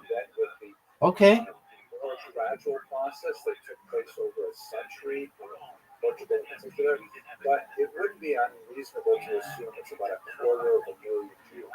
And as No. significant numbers of them went to the most approximate locations in North Africa. I mean, my long-term memory is not that great because I can't even remember your fucking birthday, so it's not that great. Okay, so Several areas that we're going to look at in this video. Three in particular. It was recently, right? No. We'll look at the Eastern Mediterranean. It's soon, right? Specifically, we'll look No. at the impact of the land of Israel. And in Constantinople, It's today, right? also Yep. known as Istanbul. In fact, that's what it would be called at this point. Although the name Constantinople does Your birthday's not today, right? context up to the 20th Okay. century. And this is a very important Jewish center. It goes back all the way to the Okay, then ancient that's period. 354 other birthdays it could be. Major destinations involving Jews at this time. More than that. Also, Greece was within this kind of cultural orbit. 55? All of them fall within 365. the larger 364. Then we're going to look briefly at Europe, and I'll focus on. Well, no, it's 365 because you could be born on a leap year. No, you're not because you're Certainly had a lot more to say Next about year that. is not a leap year. We won't talk about it today, So it'd be but 364. and finally, okay, your birthday's next year. the Americans. What happened when Jews crossed Well, it's already Okay. happened this year. either as Jews Okay. per se or more frequently as conversos? Did I comment in the stream on your birthday? Hope to reestablish Perhaps. a Jewish presence in the New World, free from the Inquisition. Okay, those are the three areas we're going to look at very quickly. Let us begin with Israel, which is the site. And you were born in 1985. Amazing spiritual Correct. renaissance that occurs in particular in the northern You were born 11 years before me. And I myself have spent Dude, why are you so obsessed with birthdays? Go. Here you see one view of the famous graveyard of the great Kabbalists found themselves in the spot decades after the Spanish expulsion, and they have this custom of painting their graves blue, which is understood to be a color that wards off evil eye. You can also see in the background there the beautiful vistas of the spot.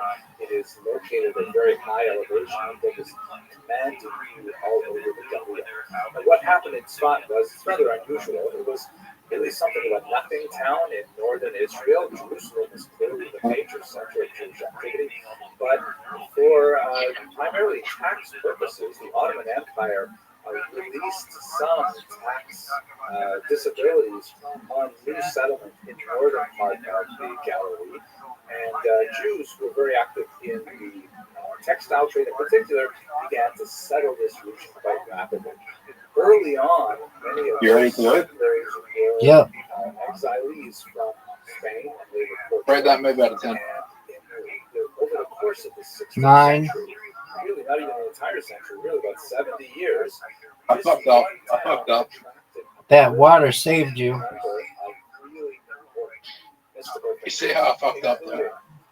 Rabbi Rothschild, who we mentioned earlier, is the author of the Code of Jewish Law, and much of what he wrote was actually written with the Spanish exiles in Greece and Constantinople. But Rabbi, should I go and kick and talk about you? If you do, you'll get banned. I don't use kicks, so I don't really care.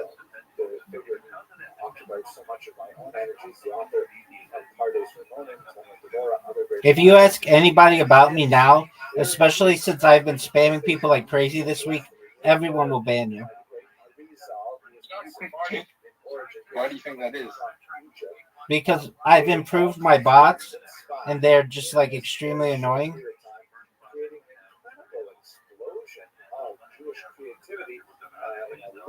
You think you're the most hated person in the kid right now? For sure. Oh, I made a mistake. I made a big mistake. How many people is hated? You don't know that big of a mistake. I mean, to be honest, disasters, there were plagues that affected the region, there were earthquakes that affected you ready, Rabbi? Yes, sir. Wait, does healing help? As a result, largely of the Spanish exiles. I made a mistake, And I Rabbi. think one of the things that Why do you think you made a mistake, Zoom? made it such a powerful moment is that they really had this tremendously The fire gives you 5 points, remember? what the exile from Spain meant. Yeah. That it was nigh on the Messianic era, and that You can win if you match the fire. so on. If you look, I mentioned Chabad earlier. Chabad is also very useful in this context because Second time. they follow the Lulayannic system of Kabbalah, which also has this very strong, adherence in human behavior and its relationship to the impact on the cosmos as a whole. Very, very dramatic, very motivational, very inspirational, and so on. Much of this really stems from a huge burst of energy that comes out of stuff. We also see in Constantinople, here's a postcard that depicts the glorious interior of the Hagia Sophia, first built as a church. That move saved you in this game. You were going to lose if you didn't make that move. And in Constantinople, there's a tremendous number. I don't really have any good moves. Primarily because it was the capital of the Ottoman Empire, the great administrative center. And the Sultan of the Ottoman Empire laughed at Spaniards openly, saying, "Why are you expelling the Jews? They are incredibly useful. They are literate, numerate, they are well connected internationally because of their earlier diaspora." And he invited the Jews Okay, fuck you. to places like Svat, to the capital city of Constantinople. So there is a huge surge in Jewish activity in Constantinople as a lot of the Jewish exiles make their way there. You also see Jews in some of the most important centers, such as, for example, Greece and the Balkans. It's over. It's a fascinating picture from centuries of Greece, and it represents You're done. women in traditional costume on the left, a Muslim woman in the center, a Jewish woman who is wearing absolutely amazing shaitel, and a Bulgarian woman who I imagine is Christian, although it's unusual to see a Christian woman veiled like that. I don't know enough about the history of costumes, but I thought it was a really fascinating program. So the Jews of Thessaloniki really get a huge boost from the Spanish exiles as well. So that's kind of like looking at some of the impact on the Ottoman Empire, where we brought a modernizing, westernizing, but at the same time deeply mystical approach to Judaism and the outside world. Looking at Europe, Zoot, you have an invitation. the most important destinations of the Sephardic Electric exiles, one. and they were extremely creative there, reflecting backwards on their past. On the right here, you see a gorgeous translation of the Bible into Spanish, Hebrew Bible into Spanish, by these Portuguese exiles. It's called the Ferrara Bible, named after Ferrara, a city in Italy where there were significant settlements of these exiles. Many of them brought significant wealth with them. And they supported scholarship, in particular two women who we'll discuss in just a second. On the left, you see You're up, pimp. Portuguese document, the Consolations for the Tribulations of What are you gonna do, son? fascinating work by one Samuel Usquay, a refugee from Portugal, who wrote a brilliant kind of trialogue, a sort of a play in which several biblical figures discuss the history of the Jewish experience in rhyme. And it takes us all the way up to the 16th century and holds the experience of the Inquisition and the exile within the larger arc of Jewish history. I fucked up. Jewish thought and scholarship and also history, although presented in a rather unusual way. Perhaps the most dramatic moment that illustrates what the impact of the Sephardic exiles in the Italian peninsula is the so-called Ancona affair. Ancona is a significant port on the Adriatic Sea. You can see it on this map. If you look at the Italian boot, and I pronounced that like a Canadian, I know, and you look sort of at the back of the cap, you see there's the port of Ancona, and just to the north, another port of Pesaro. Ancona was a deeper water port and a little bit more attractive to many Portuguese Jews who made settlement there. And they were free in Ancona, even though it was a Catholic country. They basically stopped. Ancona was a deeper,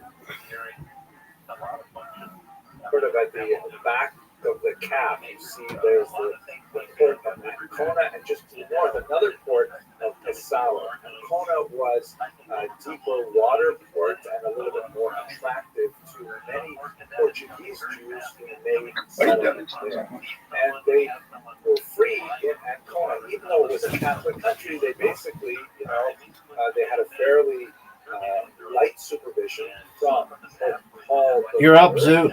And these Portuguese Jews, what are you gonna do, son? Went back to their Jewish identity, even though they were technically Christians because they had been forcibly baptized. Things changed dramatically under his successor, Paul IV, who was really quite upset that even in the Italian peninsula itself, so close to Rome, there would be Jews who would return to their Jewish identity, or rather, I should say, forcibly. Calm down, Zoot. Christianity, return to their Jewish identity, that he ordered them arrested by the Inquisition. Rabbi. What up, baby? And ultimately burned 25 Jews at the stake. If we were betting on this, I would have Such a reactionary, Okay, big dog. dramatic, and draconian imposition of Catholic Big. doctrine, but it was We not so surprising won. for Paul IV. He also wrote Who is we? Yes, we won, Rabbi. his career Who is we, Zoot? called Communis Absurdum, which is a I paper don't know. Aquarius that says if we all essentially win, said if one it is person so wins, we all win. absurd That's true. Kind of doesn't make It's Miss Aquarius, not Aquarius. encyclical sent out to Catholic churches. It is so Yeah, ridiculous same that thing. Jews should be allowed No, to you essentially say what her name buy is. their religion within Ms. Aquarius? There you go, big dog. Jews who have already become baptized, forcibly or otherwise. And so he had a very negative approach to the Jews. Jews who imposed the ghetto. What's the difference? One is her name, the other is not her name. Killed 25 of these baptized Is she married? or returned to their ancestral I don't know. This provoked a dramatic reaction from two very powerful women. And I would like to No, she's not a suggest here mid. that it is not inconsequential that She's a she mid. by powerful But she's women married. in the context of the Sephardic diaspora. Let us recall that when the Jews were exiled from the Iberian Peninsula, this was like a huge inversion of everything. All of the traditional power structures were gone. All of the traditional authority figures were scattered. And it took some very strong individuals to assume leadership. Two of those very strong leaders happened to be women. One of them was Doña Gracia Mendez Nasi. The term Nasi is literally the prince, the leader. It was a family name, but it was also applied to her as an honorific. She was a brilliant woman who actually came from the Portuguese extraction, meaning she did come from a Puerto Rican background, and she, of course, was incensed that the. So, Rabbi, you were a coder. I wasn't a coder, I'm a developer. And so she, in a rather unusual move for a woman, used her significant wealth. She was a very important supporter, for example, of the Bible translation we saw earlier, and also the Consolations by Scribe. She called for an international Jewish boycott of the Port of Antioch. She did this from Constantinople, where she had made her home. And this was like earth-shattering that Jews should. And all of the code that I talked about knowing, I barely know it now. And I didn't even know it that well then. That's not what I do. I'm a developer, but technically I'm a project management professional. And what I'm going to do right now is evolve this guy, just in case you weren't aware. And he's going to be super powerful. We don't exactly know what she looks like. This is a modern portrait. I like to think she does look something like this. We do have a portrait that is made from a medallion that does not represent Doña Gracia herself, but rather her niece who had the same name. So, oh, look at you, Zoot. That's a big upgrade. for this movement, it did gather significant steam within the Ottoman Empire. Are you proud of that? It was opposed by another very powerful woman named Benvenida Abravana. From the famous Abravana Zoot. My wife is real. Yeah, I know it is. ADHD. Hi, Robo. What up, pimp? How are you? Kicking ass, taking names. What's good in your neck of the woods? I'm just getting back in the hook. What about you? Just playing the game against my friend Zoot. Oh, fuck. Oh, that didn't work out like you thought it did, though. It's good. Oh, is it? Hey, who's this? It's Bay. Who? Bay. Who's that? Bay. Oh. My name's Bay. Where in Australia? Bay. Yeah. In the hood. What part? In the hood. Did you sleep? Where's the hood? That was a weird interaction. Word, dog. He just distracted me and gave me, like, yeah. I bet he was from like Sydney or something. I don't know. All I know is that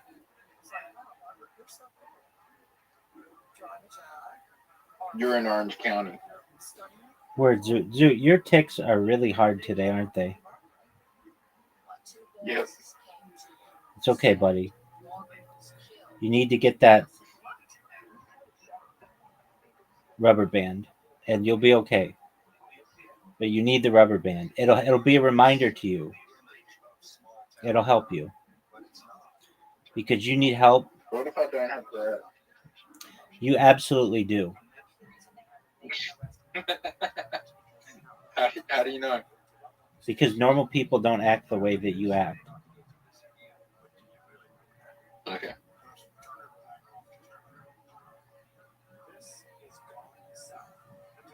Do you feel like if a psychologist was in here, what do you think they'll diagnose me with?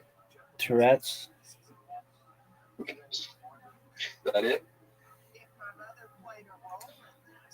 Perhaps.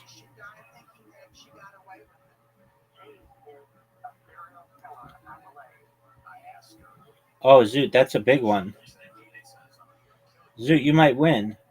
Dude, and you got the four thing? Zoot. No. Yeah, but you won. You won.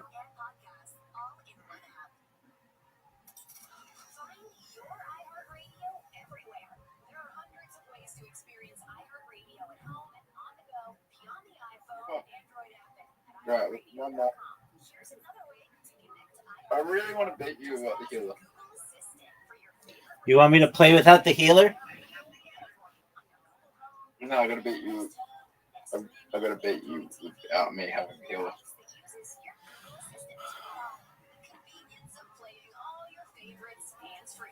Do you really you think the healer is like The healer's the best.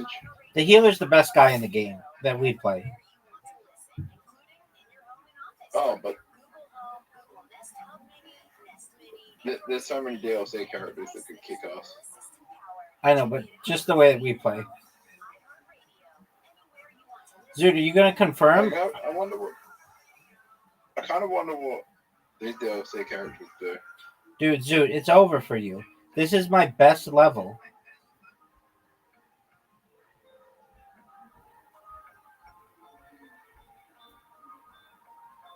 I get 5 HP? Yes, sir. I don't think that really helps. It should make more than 5 HP if the board's set up like this. I think it's... I would rather go second.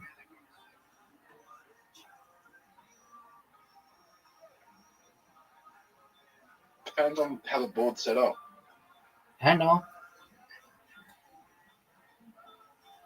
The question that I have for you is, do you think that was a good move? Oh, dog. No. This is a serious... Do I think it was a good move? No. But do I think that the board has been set up in my favor? No, it's been set up in your favor more. Word, dog. You're up, pimp. That was a mistake. Extra move. Was it? Yeah. So, if it was a mistake, why did I get a hit? I mean, that's nothing. I'm not worried about it. Okay. A stake would be to give you the bread, but I need the bread as well. So this makes life really hard. But I think the best move I can make is this. Incorrect. It would have been to get this green here and take away my extra move. Because then... I see the move that you can do right now.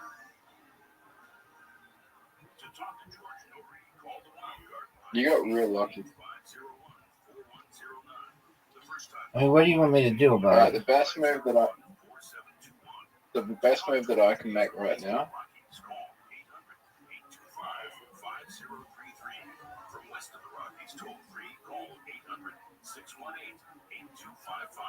Send George a text message anytime at 818-298-6521. From the City of Angels, this is Coast to Coast AM with George Norrie. We'll be back with final calls with Bart Costco as we talk about activity. You ever had Next hour, we're going to be talking about Bigfoot sightings, true tales from across America, so make sure you're part of the program. This is Wednesday. That was a mistake. Why wouldn't you get the red?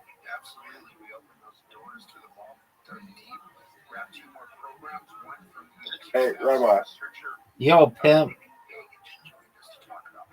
How long would it be before we can scan people's brains and then find out their weaknesses, their strengths, and find out like their true IQ and what they're good at and what they're weak at? Perhaps we can already do that, big dog. I don't think we can. Okay, well, you keep thinking what you want to think, and that's cool. I'm going to keep whooping your Are ass. you, are you, are you saying that there's places out there that if you pay enough money, you can go and do that? Perhaps intelligence agencies can do that. Really? Word, dog. Where are they?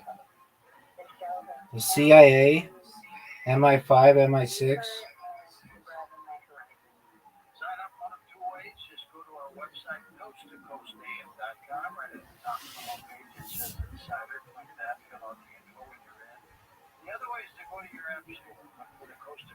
Wouldn't that make study pointless? Perhaps. Well, not study, sorry, education. We might be able to do mind upload and mind download soon enough.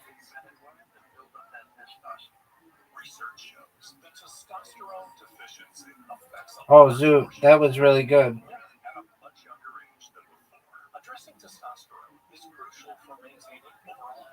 Why would you want to do that?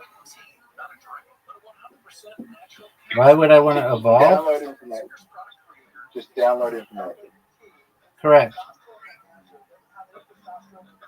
What if you put a virus in it?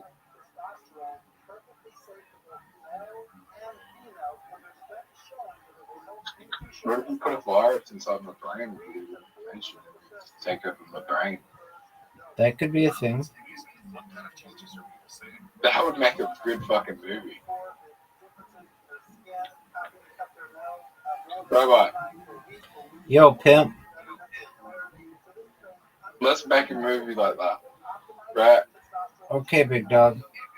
In the future, it's like they're uploading and downloading information, educational information, and there's viruses inside there.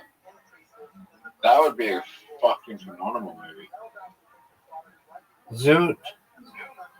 It's over for you, son.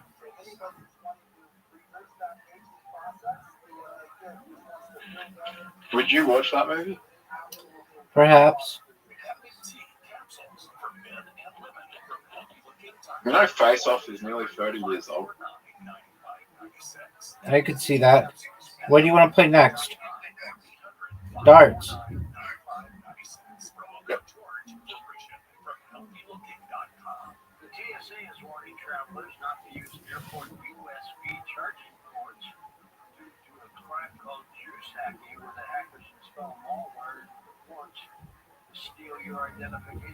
Was 30 years a long time ago?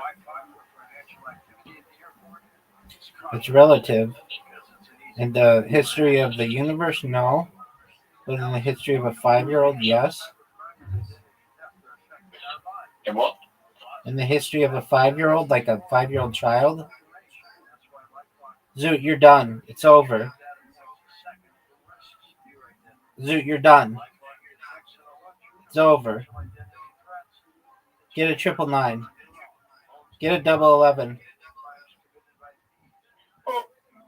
So what you're saying, if I was 100, 30 years old? Yeah, I mean, it just depends.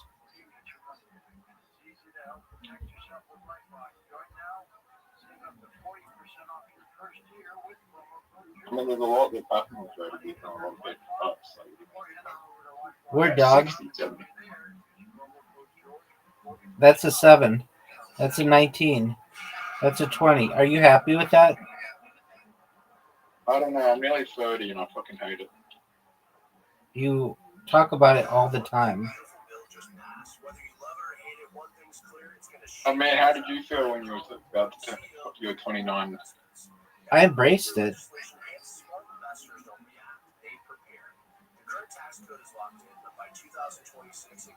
It was the best of both worlds.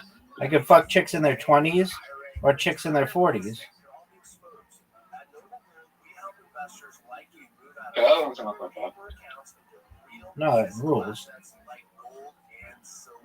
Held in tax-advantaged gold IRA.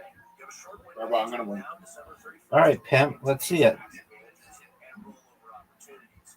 NobleGoldInvestments.com. Talk to a specialist today. You just busted, son. The sooner you act, the more control you have. That's NobleGoldInvestments.com. And I just checked out. Dude, do you remember when you were better at me than this game?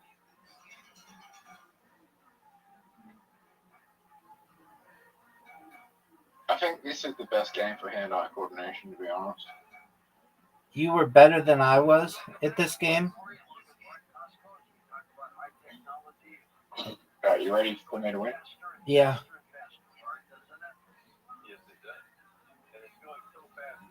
I'm gonna pull it up. The triple 20, the 20 and the 1.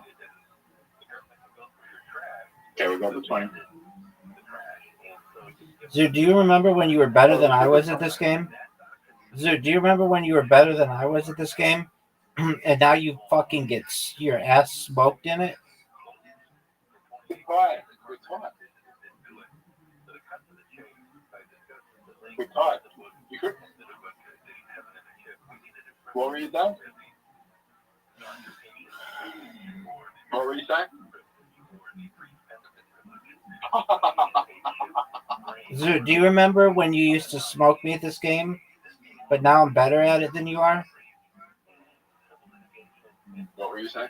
I'm better at this game than you are.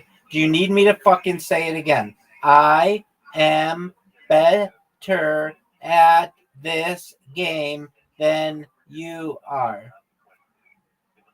Let's play again. Dude, you've been smoked 3 games in a row. You know, I've only won 2 games on this account. I know. Do you know how bad that is? You used to be really good. Well, on this account, I suck. Word, dog. I guess it's fine. Oh, dude, triple 25 or double 25. Double 25. Get it, dude. Perfect game. Yes! Yes! You did it. Yes! Good job, dude.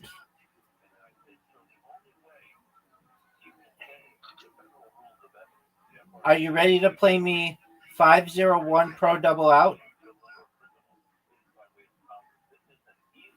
Yep.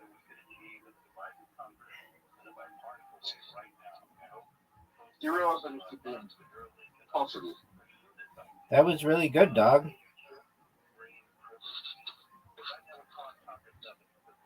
Do you know that's not the best way you can win? It's very good. Would you say it's a 10? Yeah, that's a 10.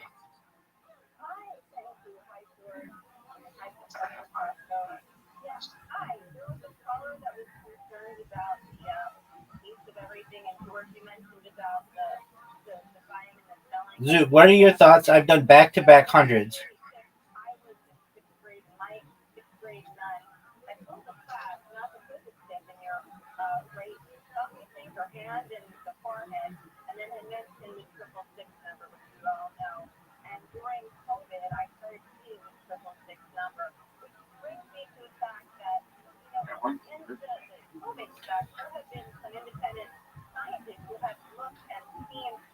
Oh, Zoot, you got 100.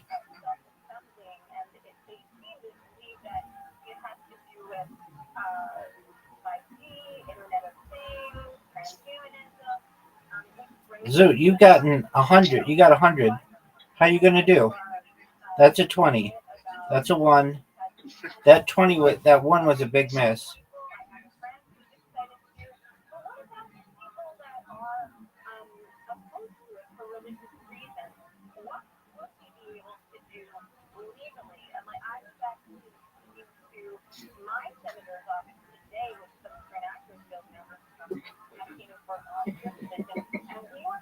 At what are you laughing, Zoot?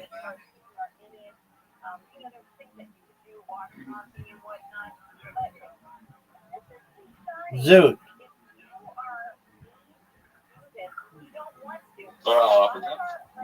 At what are you laughing, son? Zoot, that was really good. Dude, Zoot.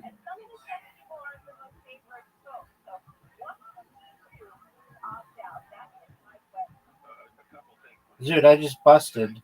I'm not good at the pro double out.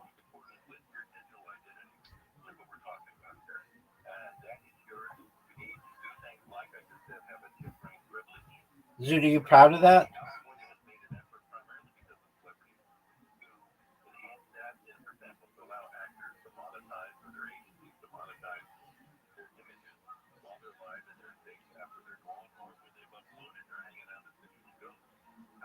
$25, Zoot. Special interest. Zoot, that was good.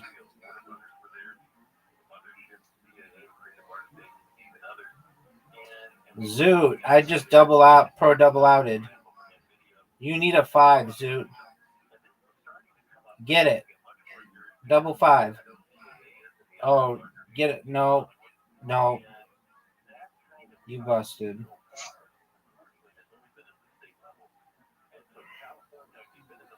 All right, I'm now going to send you an invitation to basketball.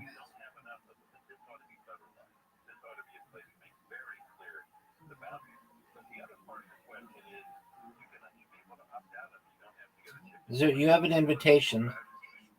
Are you going to accept it? Zoot, are you going to jerk yourself off raw? Are you going to accept it? Zoot, you have an invitation, dog.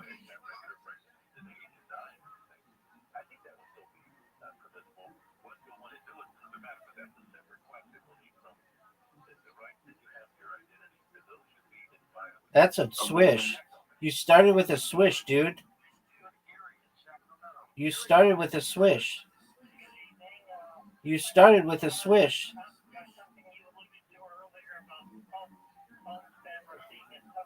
Are you proud of 5 points? I've seen people. So I've paid for random people, and I've seen them score like 23 on the first game. That's crazy town. Is like everything a swish?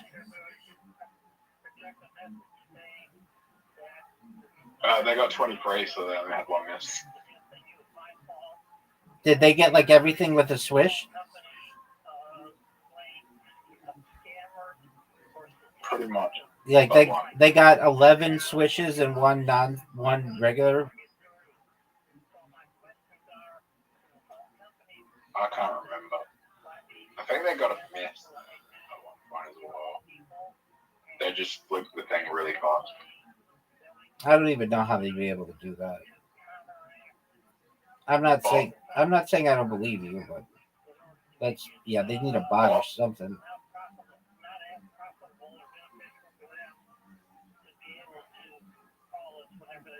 Oh my god! Remember when you were better than Sorry, remember when you were better at this than me? Let's see what you've got, Zoo. Sometimes I say words backwards. Do you have dyslexia as well?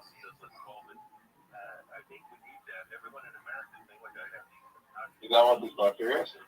That's where you see letters backwards and stuff. I write letters backwards sometimes. That's like more ADHD because I'm in a rush.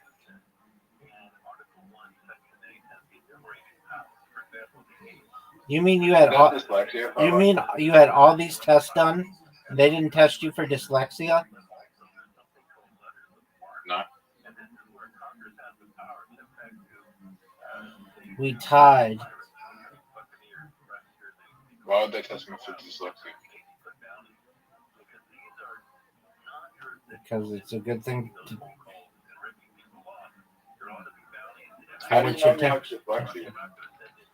They test you. It's just like you see letters. Strangely. Okay. I don't see letters strangely. Or backwards. I don't say letters backwards. I just spelled them backwards. Okay, do you know that you have an invitation?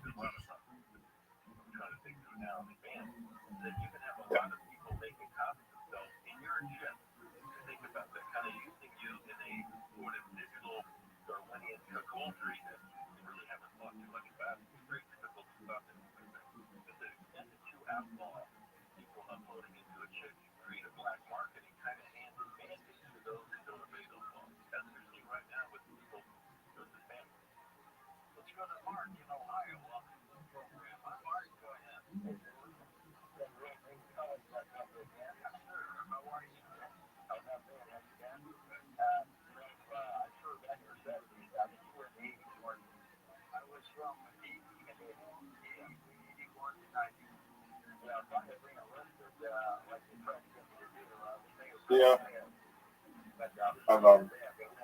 Yeah. Oh.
I think you're very good at this game.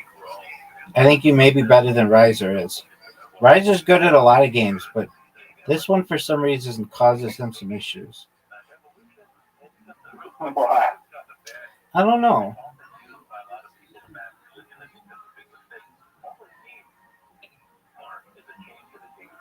You think it's just lack of attention?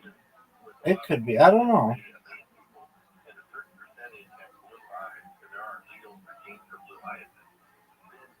Oh, you can win. You think I can win? I don't think either of us can win right now.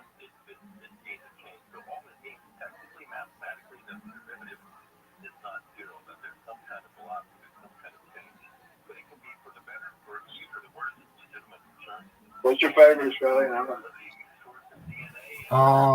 Maybe the crocodile. I hate crocodile. Maybe the kangaroo.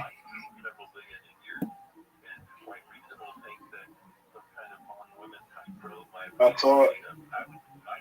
I don't trust that there might have been kangaroos, but I saw there were either kangaroos or wallaroos. I can't really tell the difference, but I saw them like Monday. Good job, Zoot, with that game. Hi. You did really well. I don't like Connect Four.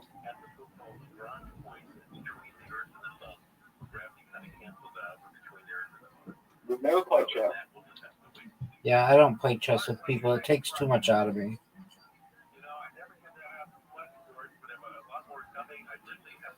You know what game we've never played? What's that?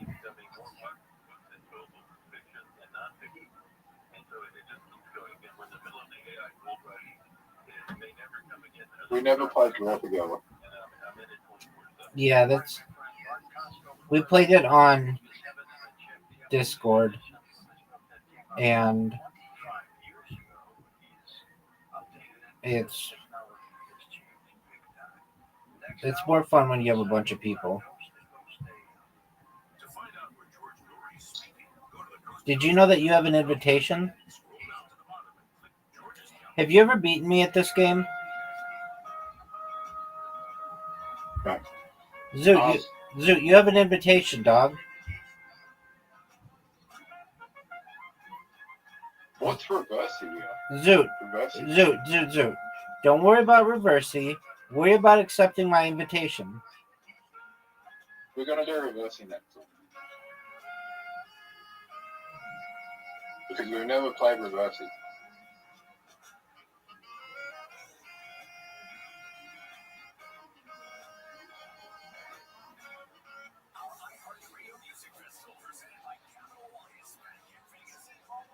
What game do you think they should have to play though? I'll answer you in a moment. I'm focused.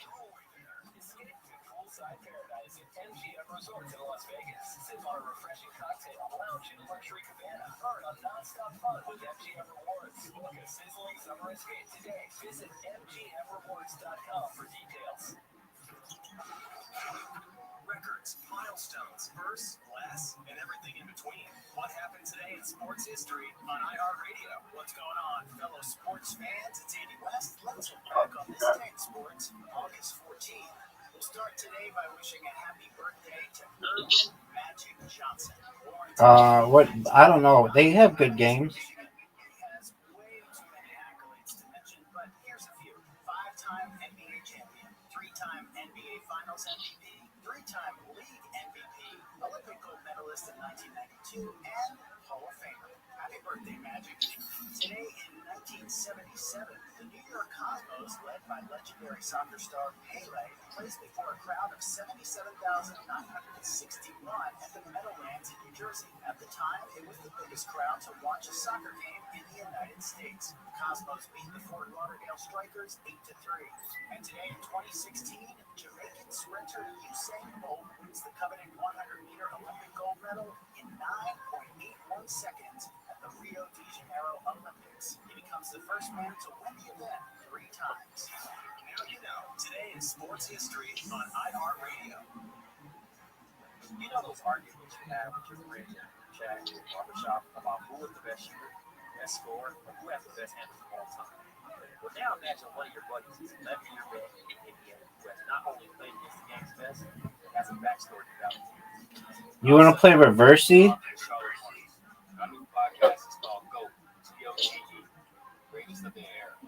Okay, well, we have to learn how to play.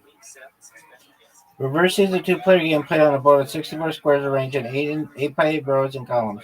The game begins with 4 discs already placed on the board. A set of 64 identical pieces is shared by both players. Each piece is a disc that is black on one side and white on the other. Object of the game.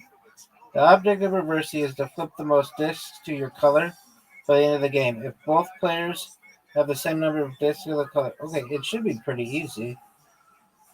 Oh, placing pieces. Players are designated white and black at the start of the game. Beginning with black, each player in turn places 1 disc onto a vacant square on the board. Once placed, the disc never moves, though it may be flipped when captured so that it changes color. To place a disc, simply tap on one weak square. Move is legal if it captures one or more of the opponent's discs. You can see which moves are legal by the small opaque circles on the board. Capturing a disc or an unbroken line of discs of the same color is captured when it becomes flanked by opposite ends by 2 pieces, one of which must be the disc that was just placed on the board.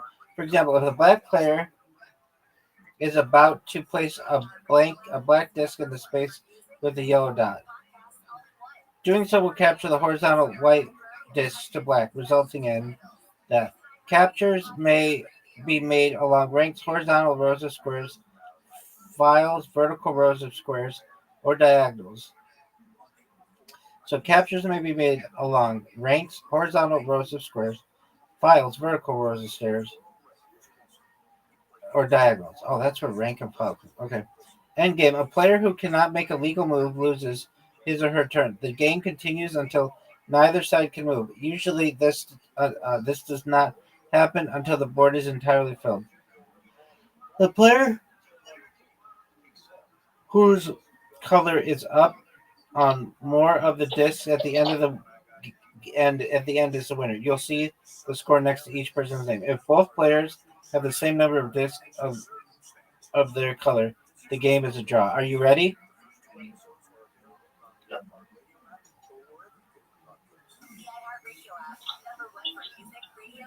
All right, Zoot, you're up. It's Black's turn. Zoot, you're up. I don't like this game already. Dude, I don't give a flying fuck. Go.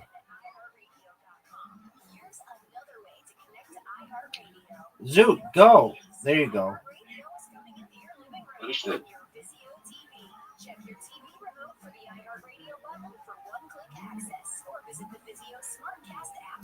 Rabbi, you're what? Do you know the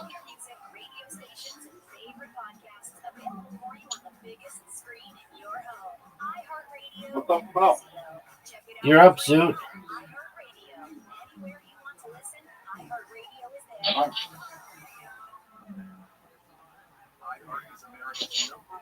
Is there a timer in this game? What the fuck, Zoot? What the fuck? You're up, pimp. How'd you do that? Because I'm sexy. What do you want me to do about it? How did you do that? We're tied. What the fuck, dude?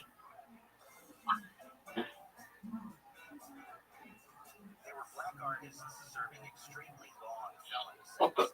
We're still tied. We're still tied, and this game is amazing. What? It's fun. Or maybe it sucks. I don't know. Let's see what happens. Zoot, let's see what happens. If I win, I'm gonna say it's negative. All right, well then just fucking win. It's your turn. Maybe I'm a savant at this game. They're out of prison now and in their 70s. Their past behind them. But they also have some unfinished business. The end of their way, as a love, was supposed to have been followed up by another album. They never got that opportunity, but they never stopped dreaming either.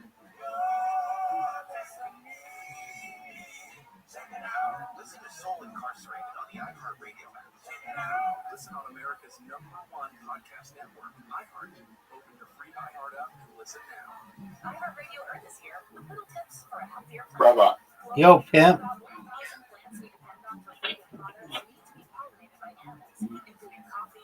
Will I find something that I'm missing now? Maybe.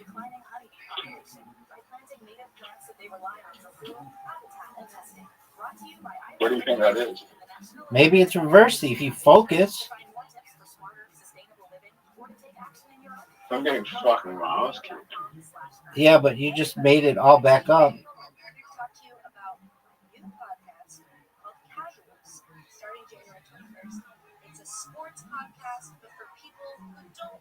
I get why the reverse me now is like it could look like you're getting fucked, and then you could do something like that. Word, dog. What the fuck, Zoot? What do you mean, what the fuck? Oh, I can't go there if you are. It's really annoying. That was really a bad move.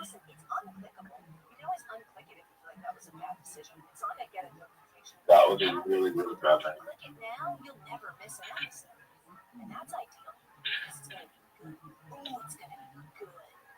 That was an okay move.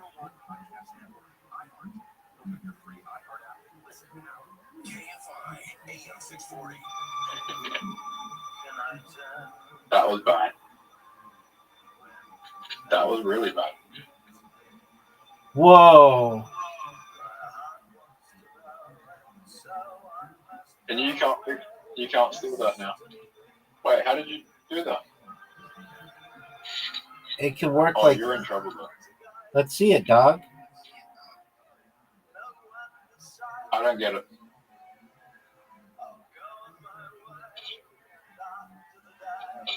Can I come back? Dude, you're doing really well. No, I'm fine.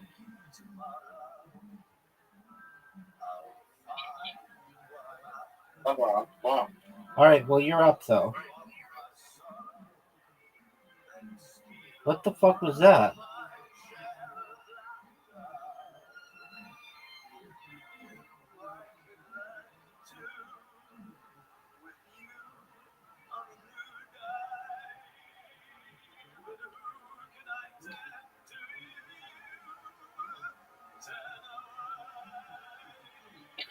Coast to coast and worldwide on the internet.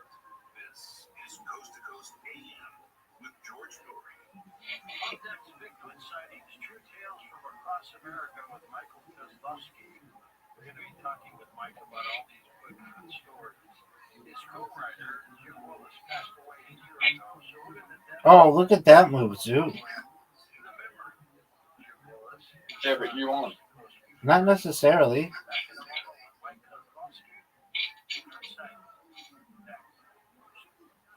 How you not gonna win?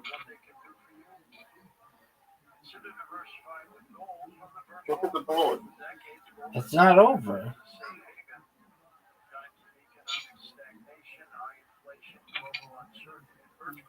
Holy shit! I think I figured it out. Oh, what the fuck? You can convert that into a tax sheltered IRA and physical gold, or simply buy some gold and put it away somewhere, right? First, get educated. I won, Robert. Gold will send you a free info kit on Are you sure about that, Zoo? Look at this. 9898. Again, text coast to 989898. Oh, that's good. Diversifying a portion of your savings into gold. That way, if the Fed can't stay ahead of the curve for the country, at least That was close. It was close. Let's play again. I don't know how to play that game. Okay, well, you figure it out. Do you know how to play it? A little bit. I just don't know the best strategy. All right, well, the best strategy usually when you're playing any game is to win. That's good.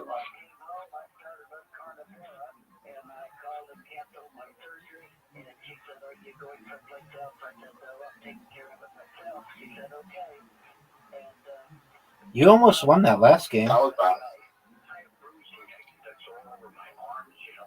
But you're in better position.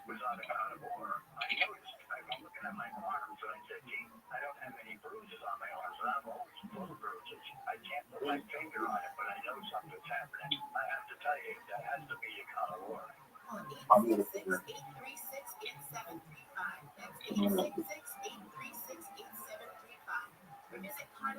Oh, no.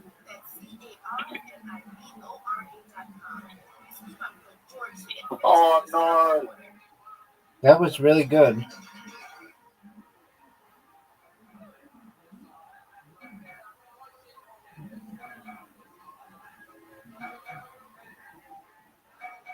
welcome back to Coast to Coast. George Norrie with you, author, engineer, singer, and explorer Mike Kozlowski has written a range of books and stories in the horror fiction and paranormal investigation genre. One of his books is called American Ghost Stories. Tonight we'll be talking about a legendary creature known as Bigfoot with its work Bigfoot sightings, true tales from across America. Then host guest, the late Jim Willis. Mike, welcome to the program. Really good move. Yes, sir. Born and raised. Still there. Go Lions this year, huh? Yes, sir. How did you get involved with Bigfoot sightings with your background? So I've always been a horror fan, and eventually moved into writing. I really mostly worked. This is a great game. You know, as a Stephen King fan, as many of my next generation are. You know, but in those stories, obviously ghosts, demons, psychics, monsters, all that supernatural, you know, was featured. And I was always a curious sort, as a kid especially. Oh, wow. Strange, fantastic. gymnastic and pathology, mysteries, loved to replace a little bit of that. So it was kind of a natural progression, I think, eventually to end up in the paranormal, unexplained field. How did you team up with our friend Jim Worrell? God rest his soul. Yeah, it's sadly Jim passed, as you mentioned. I love that you're dedicating that hour to him here. I was working with this link with Jim, publisher Jim also worked with, and when he got sick, they kind of knew where things were heading, and he really wanted this book to be finished. Our mutual publisher called me and came up working with him, picking up where he had finished, and completing the book. And his family, Jim himself, were kind enough to let me do that. Humbling and an honor to do it. I didn't get to work face to face with Jim, but he's the type of writer that I try to be. That lets you in, you get to know him, you know his personality through his writing, and working with his rough notes and drafts. Even more so, I think, even a raw picture of the gentleman. I was honored to do it. It felt at many times that he was sitting right next to me as I was completing it, and I pulled for that. I've served him well. The cover is fantastic. Dog. I feel I'll preface this with I approach this as sort of the optimistic skeptic on my writing, and I think Bigfoot's very plausible. Right? I don't have to be solid proof that would convince me all the way, and I like to be as skeptical as possible. I think there's a place for that in this genre. But yes, I think that's a pretty accurate depiction of what, in my mind, Bigfoot is like. Baby. I just want You've kind of expanded.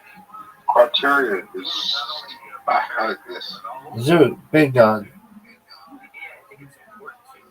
I'm beating you by one. I nearly won. Yeah, dog. This is a fun game. Why did we never play this before? No one knows. None of our friend group knows how to play it, or knew how to play it. But now we know.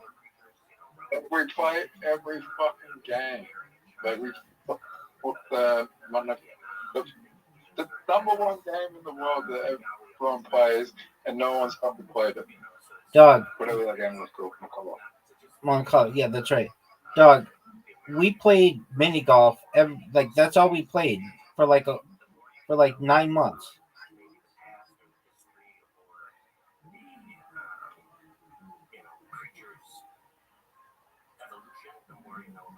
Let's go to Admiral again. Yeah, after that.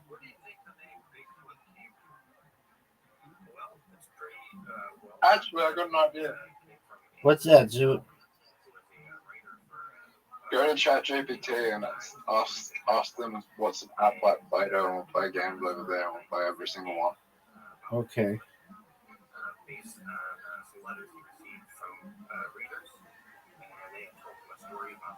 What if there's a better app than Play-Doh out there? Okay, well then find it. ChatGPT will find it. I've got to say, Play-Doh's extremely smooth, and it has a lot. It doesn't crash a lot. It's a great app. For you, maybe. At least on iOS, it's very reliable.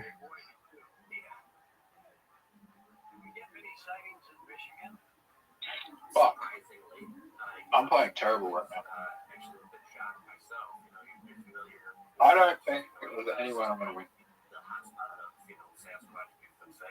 I just getting you one perfect. If we go for that top row, there's no way of me winning. Do you think I look at the board you have right now? Yep. I'm starting to learn strategies. You have all the corners. I'm starting to learn strategies. I only have half the corners. Oh shit. Shit, you're gonna take out the one game. What would be my strategy? Why would you do that? Because I'm amazing and sexy. What am I doing?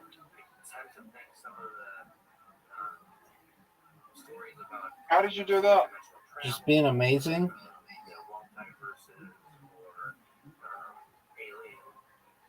How did this game work? Maybe are a way to try to solve some of the questions that are difficult. But for me, I think Rabbi, I'm not. You're gone in 10 minutes. Don't resign.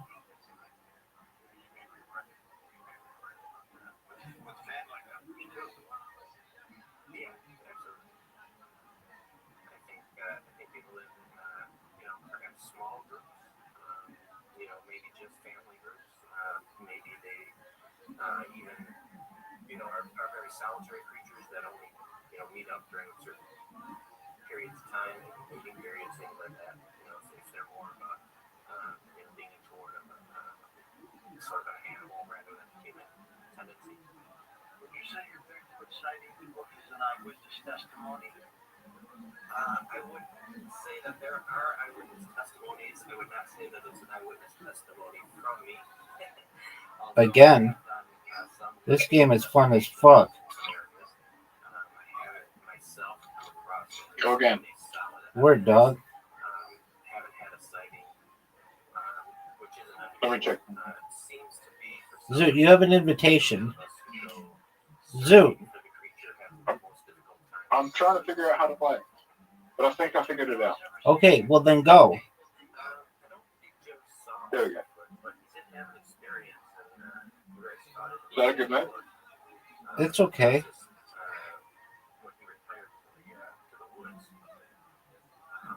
I don't think that was a good move. But I think that was a terrible move.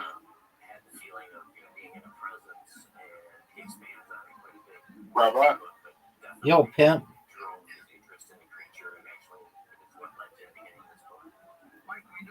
I'm playing terrible.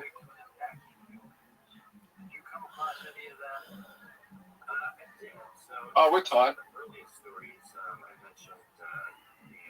Rabbi, Yo, pimp. what the fuck?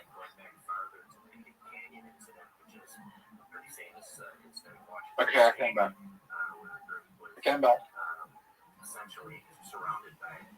We're tied. What the hell? This is an amazing game. How did you go and do that? Because I'm sexy and I've got a big cock. What do you want me to do about it?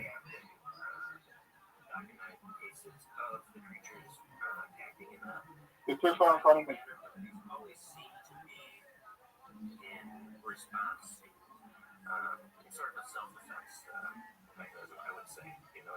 Is there any way I can come back? Maybe.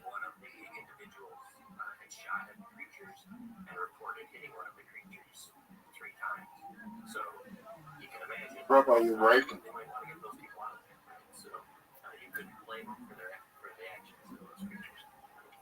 Might it would be the link between ape and man? I think that's an interesting question, and it really goes Rabbi, you're really hurting me. as far as evolution of Rabbi, I kind of want you to just like stop doing this. This is bad. What do you want me to do about it, big dog? Is this just how bad Riser is at connectable?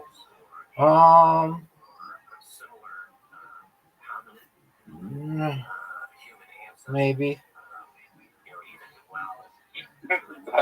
How bad is Riser at connectable? He's worse than you are. You're a lot better than he is. But how bad is I mean, he doesn't win as often as I would think he would. It's kind of like an obvious game, but out of nowhere, it'll be like a win. It'll be like, how did that happen? Just take him, just shock him. Oh, what a move, Zoot.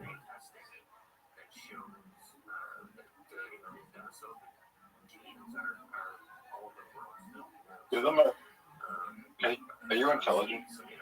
Smartest motherfucker on earth. You think I'm intelligent? I think you need some work. Why do you think that? You need a rubber band.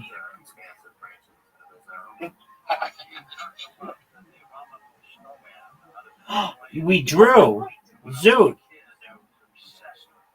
We tied. How?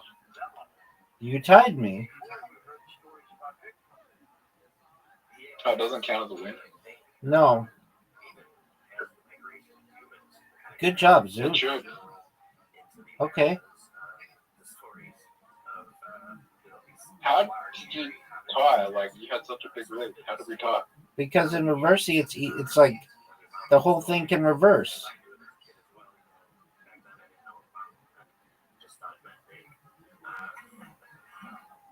Do you think you played strategically well that game? I don't really know.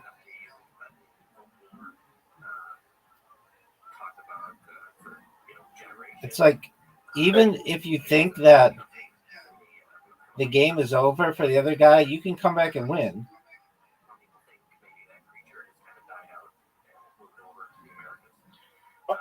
What? What? I think I know how to beat you though. Let's see it.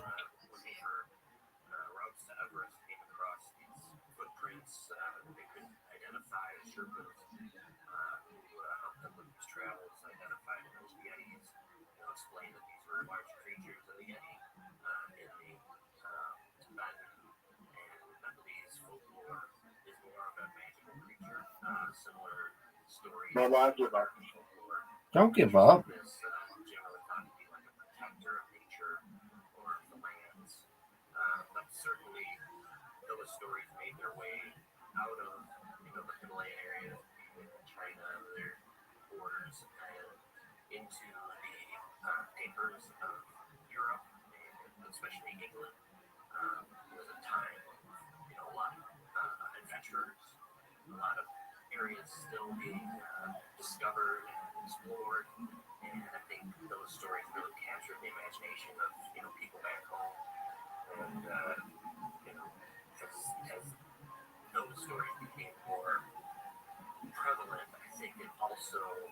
Did you resign? I gotta go. Bye, Zoot. Zoot, what are you gonna get? To What are you gonna get? hello, Ben. That's Hello, right. Ben. I'll be back. I'll be back later. Okay, Pimp. Take care. I hope you have a better day.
His website is his name. Pick up at coastname.com. We're talking about his book, Bigfoot Sightings. He also wrote American Ghost Stories. We'll touch on that a little bit later on. Mike, in terms of the Bigfoot explosion, why can't we find So that's the million-dollar question.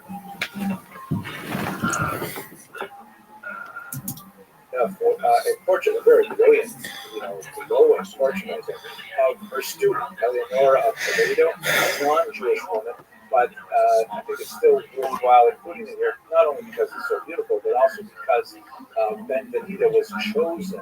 Villages in Persia and in Iraq. So he organized it all. Everything was owned by the entire clan. It didn't last too long. How to behave Because of the divisions that developed. So the Great Khan was primarily in charge of conquering and expanding the land so they had more lands to own. That was going to be the job. She disagreed. And Kublai Khan fulfilled it. Mong Khan to some extent fulfilled it. Well, no, they did. Greek did not. This family ruling the land, all the different territories. Yeah, The Jews were to they weaken with every generation. all the Every Jews living generation. in But that reminds me of a very popular idea about Genghis Khan, furthermore, the court articulated in a 2003 paper titled The Genetic Legacy of the Mongols. So that paper has a finding that estimates that 0.5% of the world's male population is direct descendants of Genghis Khan. I've heard you kind of be a little bit skeptical of this paper, but I actually really like its findings. I talked to a good friend of mine, Manolis Kellis, who's a biologist, computational biologist and geneticist, and he likes the paper as well. I find it really convincing, but I think your skepticism has to do not necessarily with the paper's contents, but more the implication that it speaks to the thing that maybe the people who think of Genghis Khan as a brutal barbarian assume that the reason is 0.5% of the population is because of some institutionalized mass rape conducted by Genghis Khan. But to me, and we actually spoke about this, you can't get those kinds of numbers with rape. If you want for the empire to propagate the gene, if you were a person that wanted to propagate the genes, you would make sure that all the lands you conquer are stable, flourishing, and happy. And so, actually, what this is much better explained in the paper. It indicates this. It's better explained by it was of high value, like social status value, to be associated with the lineage of Genghis Khan. And so that means that for many generations, people loved the Great Khan, Genghis Khan. So in that sense, given how vast the land was, all the transformational effects it has on trade, on culture, and so on, it makes total sense. In fact, the 0.5%, just so people understand, is just male descendants. The way it works, that means if this paper is at all correct in its estimate, the number of people descended, not direct male descendants, but, the way trees work is like there's women in each step. So the number of descendants could be much larger than that. So I think that's pretty interesting. I think there's singular figures like this in history, but none like Genghis. It's interesting. It's fun. Where did they get the DNA from Genghis Khan? Oh, yes. So one of the criticisms you have is like, well, they don't have one shred of scientific. They're supposed to be scientific. No, they found that a bunch of people are connected. Yes. And then they... No. One person. Yes, but they choose Genghis Khan. Right. There's no evidence that it was from him. No evidence. It's from that time. It's one person. But from that time or 200 years before? It could be 200 years before. Yes. See, I mean, actually, I would like for it to be true in a certain way. I would, and I do think there is a truth there.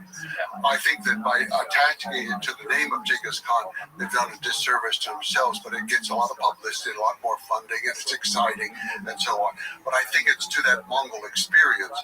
But Genghis Khan's descendants were almost everyone categorized and recorded. I mean, he's the largest conqueror in the world. You do not have just children popping up all over the place. He had 4 wives all the time. He had children with 2 of them. Just not a lot of descendants. We know mostly who they are for many generations. His brother Hassan had many more children than he did. Many more. And they caused a lot of problems later on for the empire too by rivaling the power. So it could be that one of these other people, Modern Chartable, could have been the origin of this. It could have been back well before Genghis Khan. I just don't believe it. In Mongolia today, literally that we have nobody who claims to say Genghis Khan. Well, claims is a different thing. And it's a contrast to their predecessors. So the reason I say this is Were called this methodology is pretty solid. Oh, I believe that they found some connection with people. Exactly are the Yeah, but They have no evidence that it's really a Let me connection to remind Genghis you of a Khan. discussion I think it may be tangentially connected to him. about this yeah, but it's somebody from the Mongolia region. Yeah, I think that's quite possible. You'll read that Hadoro. Well, we've already had the Huns come through. We've had Yeah, all the Turks. yeah. Every one of the Turkic nations is descended from Mongolia. They all came up. Closer population Yeah, wise. you're right. You're right. On the other hand, Sinai, I wish they could here, get by the way, in this great some picture of proof. Charles I mean, I wish it could be true. Yeah. I just can't believe it the way it is. Had a big We have no influence on me, DNA. really. I was over Nobody knows where he went. At any They rate, don't, so they don't know where there was he's this idea that, at that moment, Okay, Genghis Khan when said, God spoke "Let to my the body Jewish go. people as described in the Let my Bible, nation live." and they all And he said, chose wow, to be buried in an unmarked what grave. to say about that. That was like the Mongols believe very greatest sort of strongly it should spiritual always be that way. sensitivity Most of the Khans who a followed large him were population also buried that ever in occurred a similar way. in history. The Chinese And it's all emperors, been were downhill buried in since then. very elaborate As we go tombs. further and further Not away the in Yuan time dynasty. from that revelation at And so Sinai, Kublai Khan Jewish theology was buried back with his grandfather spiritually in an sensitive. anonymous Now, grave. This does not mean And, that we become Not less everyone like Goik intelligent. died when he was In on fact, campaign towards Russia. He was died out there. He very was basic buried out there. principle that goes I along think with his the decline of the I think his generations father that Godik was later also buried out generations are there. considered That was more more their homeland. authoritative But for a host of many of reasons them that were buried will not with him. concern us here, but And basically much more familiarity with social It's innovations, known technological innovations not- that are big, more of at a the same time, grasp of material that it's might not officially have you been should not available know it. in You earlier cannot know generations. it. Just on a simple technical It level, should never be like my disturbed. phone He should never be has disturbed. the We're not entire gonna have a Talmud Turk and all of come its in. commentaries But you're that saying, have like, ever the been people digitized on it right Mongolia, here on my they head. So have in many ways, They believe he's in a certain place. we are Yes. living in the They 21st believe they know century. what the place And is. by It's secret. You reach, can do nothing. books that Nothing. 500 years ago most Just scholars leave would it never as have it is. been able to see because they were just No roads, no buildings, no killing of animals, no chopping of trees. Nothing the notion can that be done. It's a holy land. many of the dedicated more to him traditional and historiographies really count populations in terms of how far away they are from Sinai. So we have, for example, the generation of Sinai, which is called Dor Dea, the generation of knowledge, because they fulfilled what Isaiah the knowledge of I believe in this thing about let my nation live. behavior that's described in And when I say to people, what they ask me, what did he look like? And I said, well, the portrait was painted 50 years later by somebody who never saw it. the post-Babylonian exile, which If you look at the portrait of down, Kublai but Khan nevertheless and Genghis Khan, still they look alike except one's old and one's younger. And I think that's because Kublai was trying to establish, he wanted to establish his legitimacy as a real Mongol. And they looked alike when his grandfather said he didn't. And then Abdullah Khan and Mughal looked different. They looked themselves. There was nothing, but I say if you want to see the face of Genghis Khan, walk in any Garrett Mongolia, the first town you see, that's the face of Genghis Khan. It's his nation, he created that nation. Sometime That's his after face. the Amoraim, then That you make you have the sad so-called that Hashonim, the first ones, and that they there's represent no, such a significant shift in the type you know, of from thinking, his the types time of things they did capturing for research his that image, we have a whole that he lecture really alone on the made Rishonim. I himself encourage sort you of to go back disappear in into the the series lab. and Does that make you listen to sad? that if you want to know more about the Acharonim. Not at But all. that's where we are right now. Because Acharonim he's everywhere. are the scholars who When lived you have after the these clans that are still operating in Afghanistan, and they are in many the ways Russians are quite still using the distinct YAM from the system. Rishonim. We haven't had There are many aspects of him anyone that are out there in the world. term And I think they're, I find personally inspiration the same way that Thomas Jefferson did. He found so much inspiration in the life of Genghis Khan and the books of Genghis Khan that you could still read. He bought so many copies and gave to the Library of Congress, to the Library of Virginia, the University of Virginia, to his granddaughter. Of the acronym. These ideas live on, I haven't read a lot and we about still it. have not fulfilled them. Myself We do not have religious freedom. We do not have the protections for women. We do not have the protections for envoys and ambassadors. First of all, The ideas live on, and the rulers do not live as the common people. rather than They eat the same food, wear the same clothes, sleep in the same, on the Talmud not bed, itself, like on his the case, Bible sleep in the itself, same on the Mishnah itself, situation, tend to write simple home. commentaries that even when they are based on Tremendous respect or for text, leaders they're that live widely cognizant of a just as broader the people who they lead. by way of contrast, It's, for example, mostly not done. Maimonides But what it will is, quote I directly have from the just Talmud, infinite respect for that. That is the way. but he will What not spend a lessons lot of can you time talking Can about we learn from other Genghis Khan that apply to the modern commentators on world? the Talmud. You've already said Really religious base freedom, his some of these ideas. halakhic discussions. Well, I think based those on are his policy ideas. I think are part we can still learn from that about protection of diplomats, not buying and selling women, not kidnapping women, and So it tends to they're be having religious sort of freedom like of individuals. meta-analysis rather But than also, a first he had order interesting analysis. things. He And had that's also, I tax-free think, very status much characteristic for of modern all research in religions, general. all That you have to, physicians, like, and have all a teachers. literary survey. didn't pay Who else is taxes in becoming his public? empire. What do they say? That's the As kind a of thing former that Acharonim teacher, much more so. I praise them out of pure greed and Secondly, self-interest. of their It's not to me the idea of saving the money. It's are almost the always idea of focusing on that as something important for the society. He didn't say tax-free for any other category of people, language is as I still recall, coded, just for those. And he's highlighting the health of the people, the education of the people, and the when I went spirit to of the yeshiva, people. which was a Spiritual. course, That's very important. That's a style yeshiva. We profound spent almost approach all our to time life.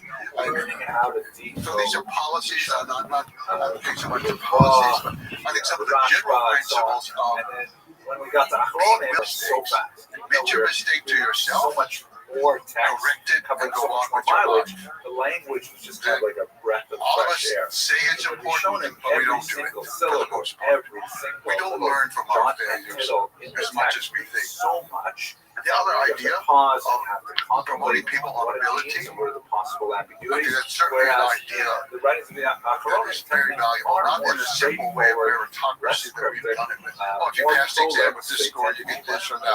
But really evaluating people and their ability. Say something, I but think it's a very more good words helps with the thing, precision not and the only rapidity. thing, but I think it's very important. Third, And even though he failed in the end of his own life and he turned power over to his sons and his family, they it's a principle that he lived by most of his life, and we can but learn from those that theoretical principle. questions are not pure The theory. other thing I think is just his Linked to global an actual situation. feel They for the tend to be world, linked to a his global specific question understanding. that Here was a was man who raised had no about education in any a formal real life sense, case, and he had this sense that the world should be united. This other body of We should information have that they would things that simulate unite in all order to people. bring it to bear. on Everybody should have their own law, but Those there are should be three a characteristics higher that, law of heaven my humble that governs people. are associated with the Acharonim. And Maybe this helpful later in was this translated, context everybody to should sort have of their look own at language, but they all write the same alphabet. author Like who was Kublai widely Khan did considered or his idea, he tried to impose the use of paper currency in a Iran, liminal a character Persian Ilkhanate, whose writings a Chinese paper. straddle the It didn't work. Rishonim The people there were used to do.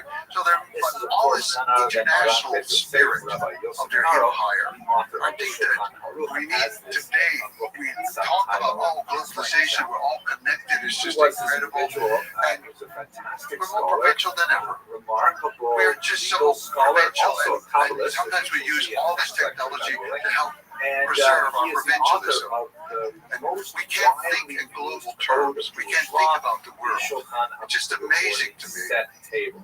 How However, why don't we call him Maran? also, With credit respect, So like the our Mongol rabbi. proverb, Why don't we call him Maran? if you're afraid, don't do it. Why do we If call you do him it, Maran? don't be afraid. Yosef, That also you by the way known as especially Muhammad celebrate. the And there's something to that. as if to say, This, this is really in many the ways, model of all authorship. Genghis So Khan the is reason a is because representation of a magnum opus is not a person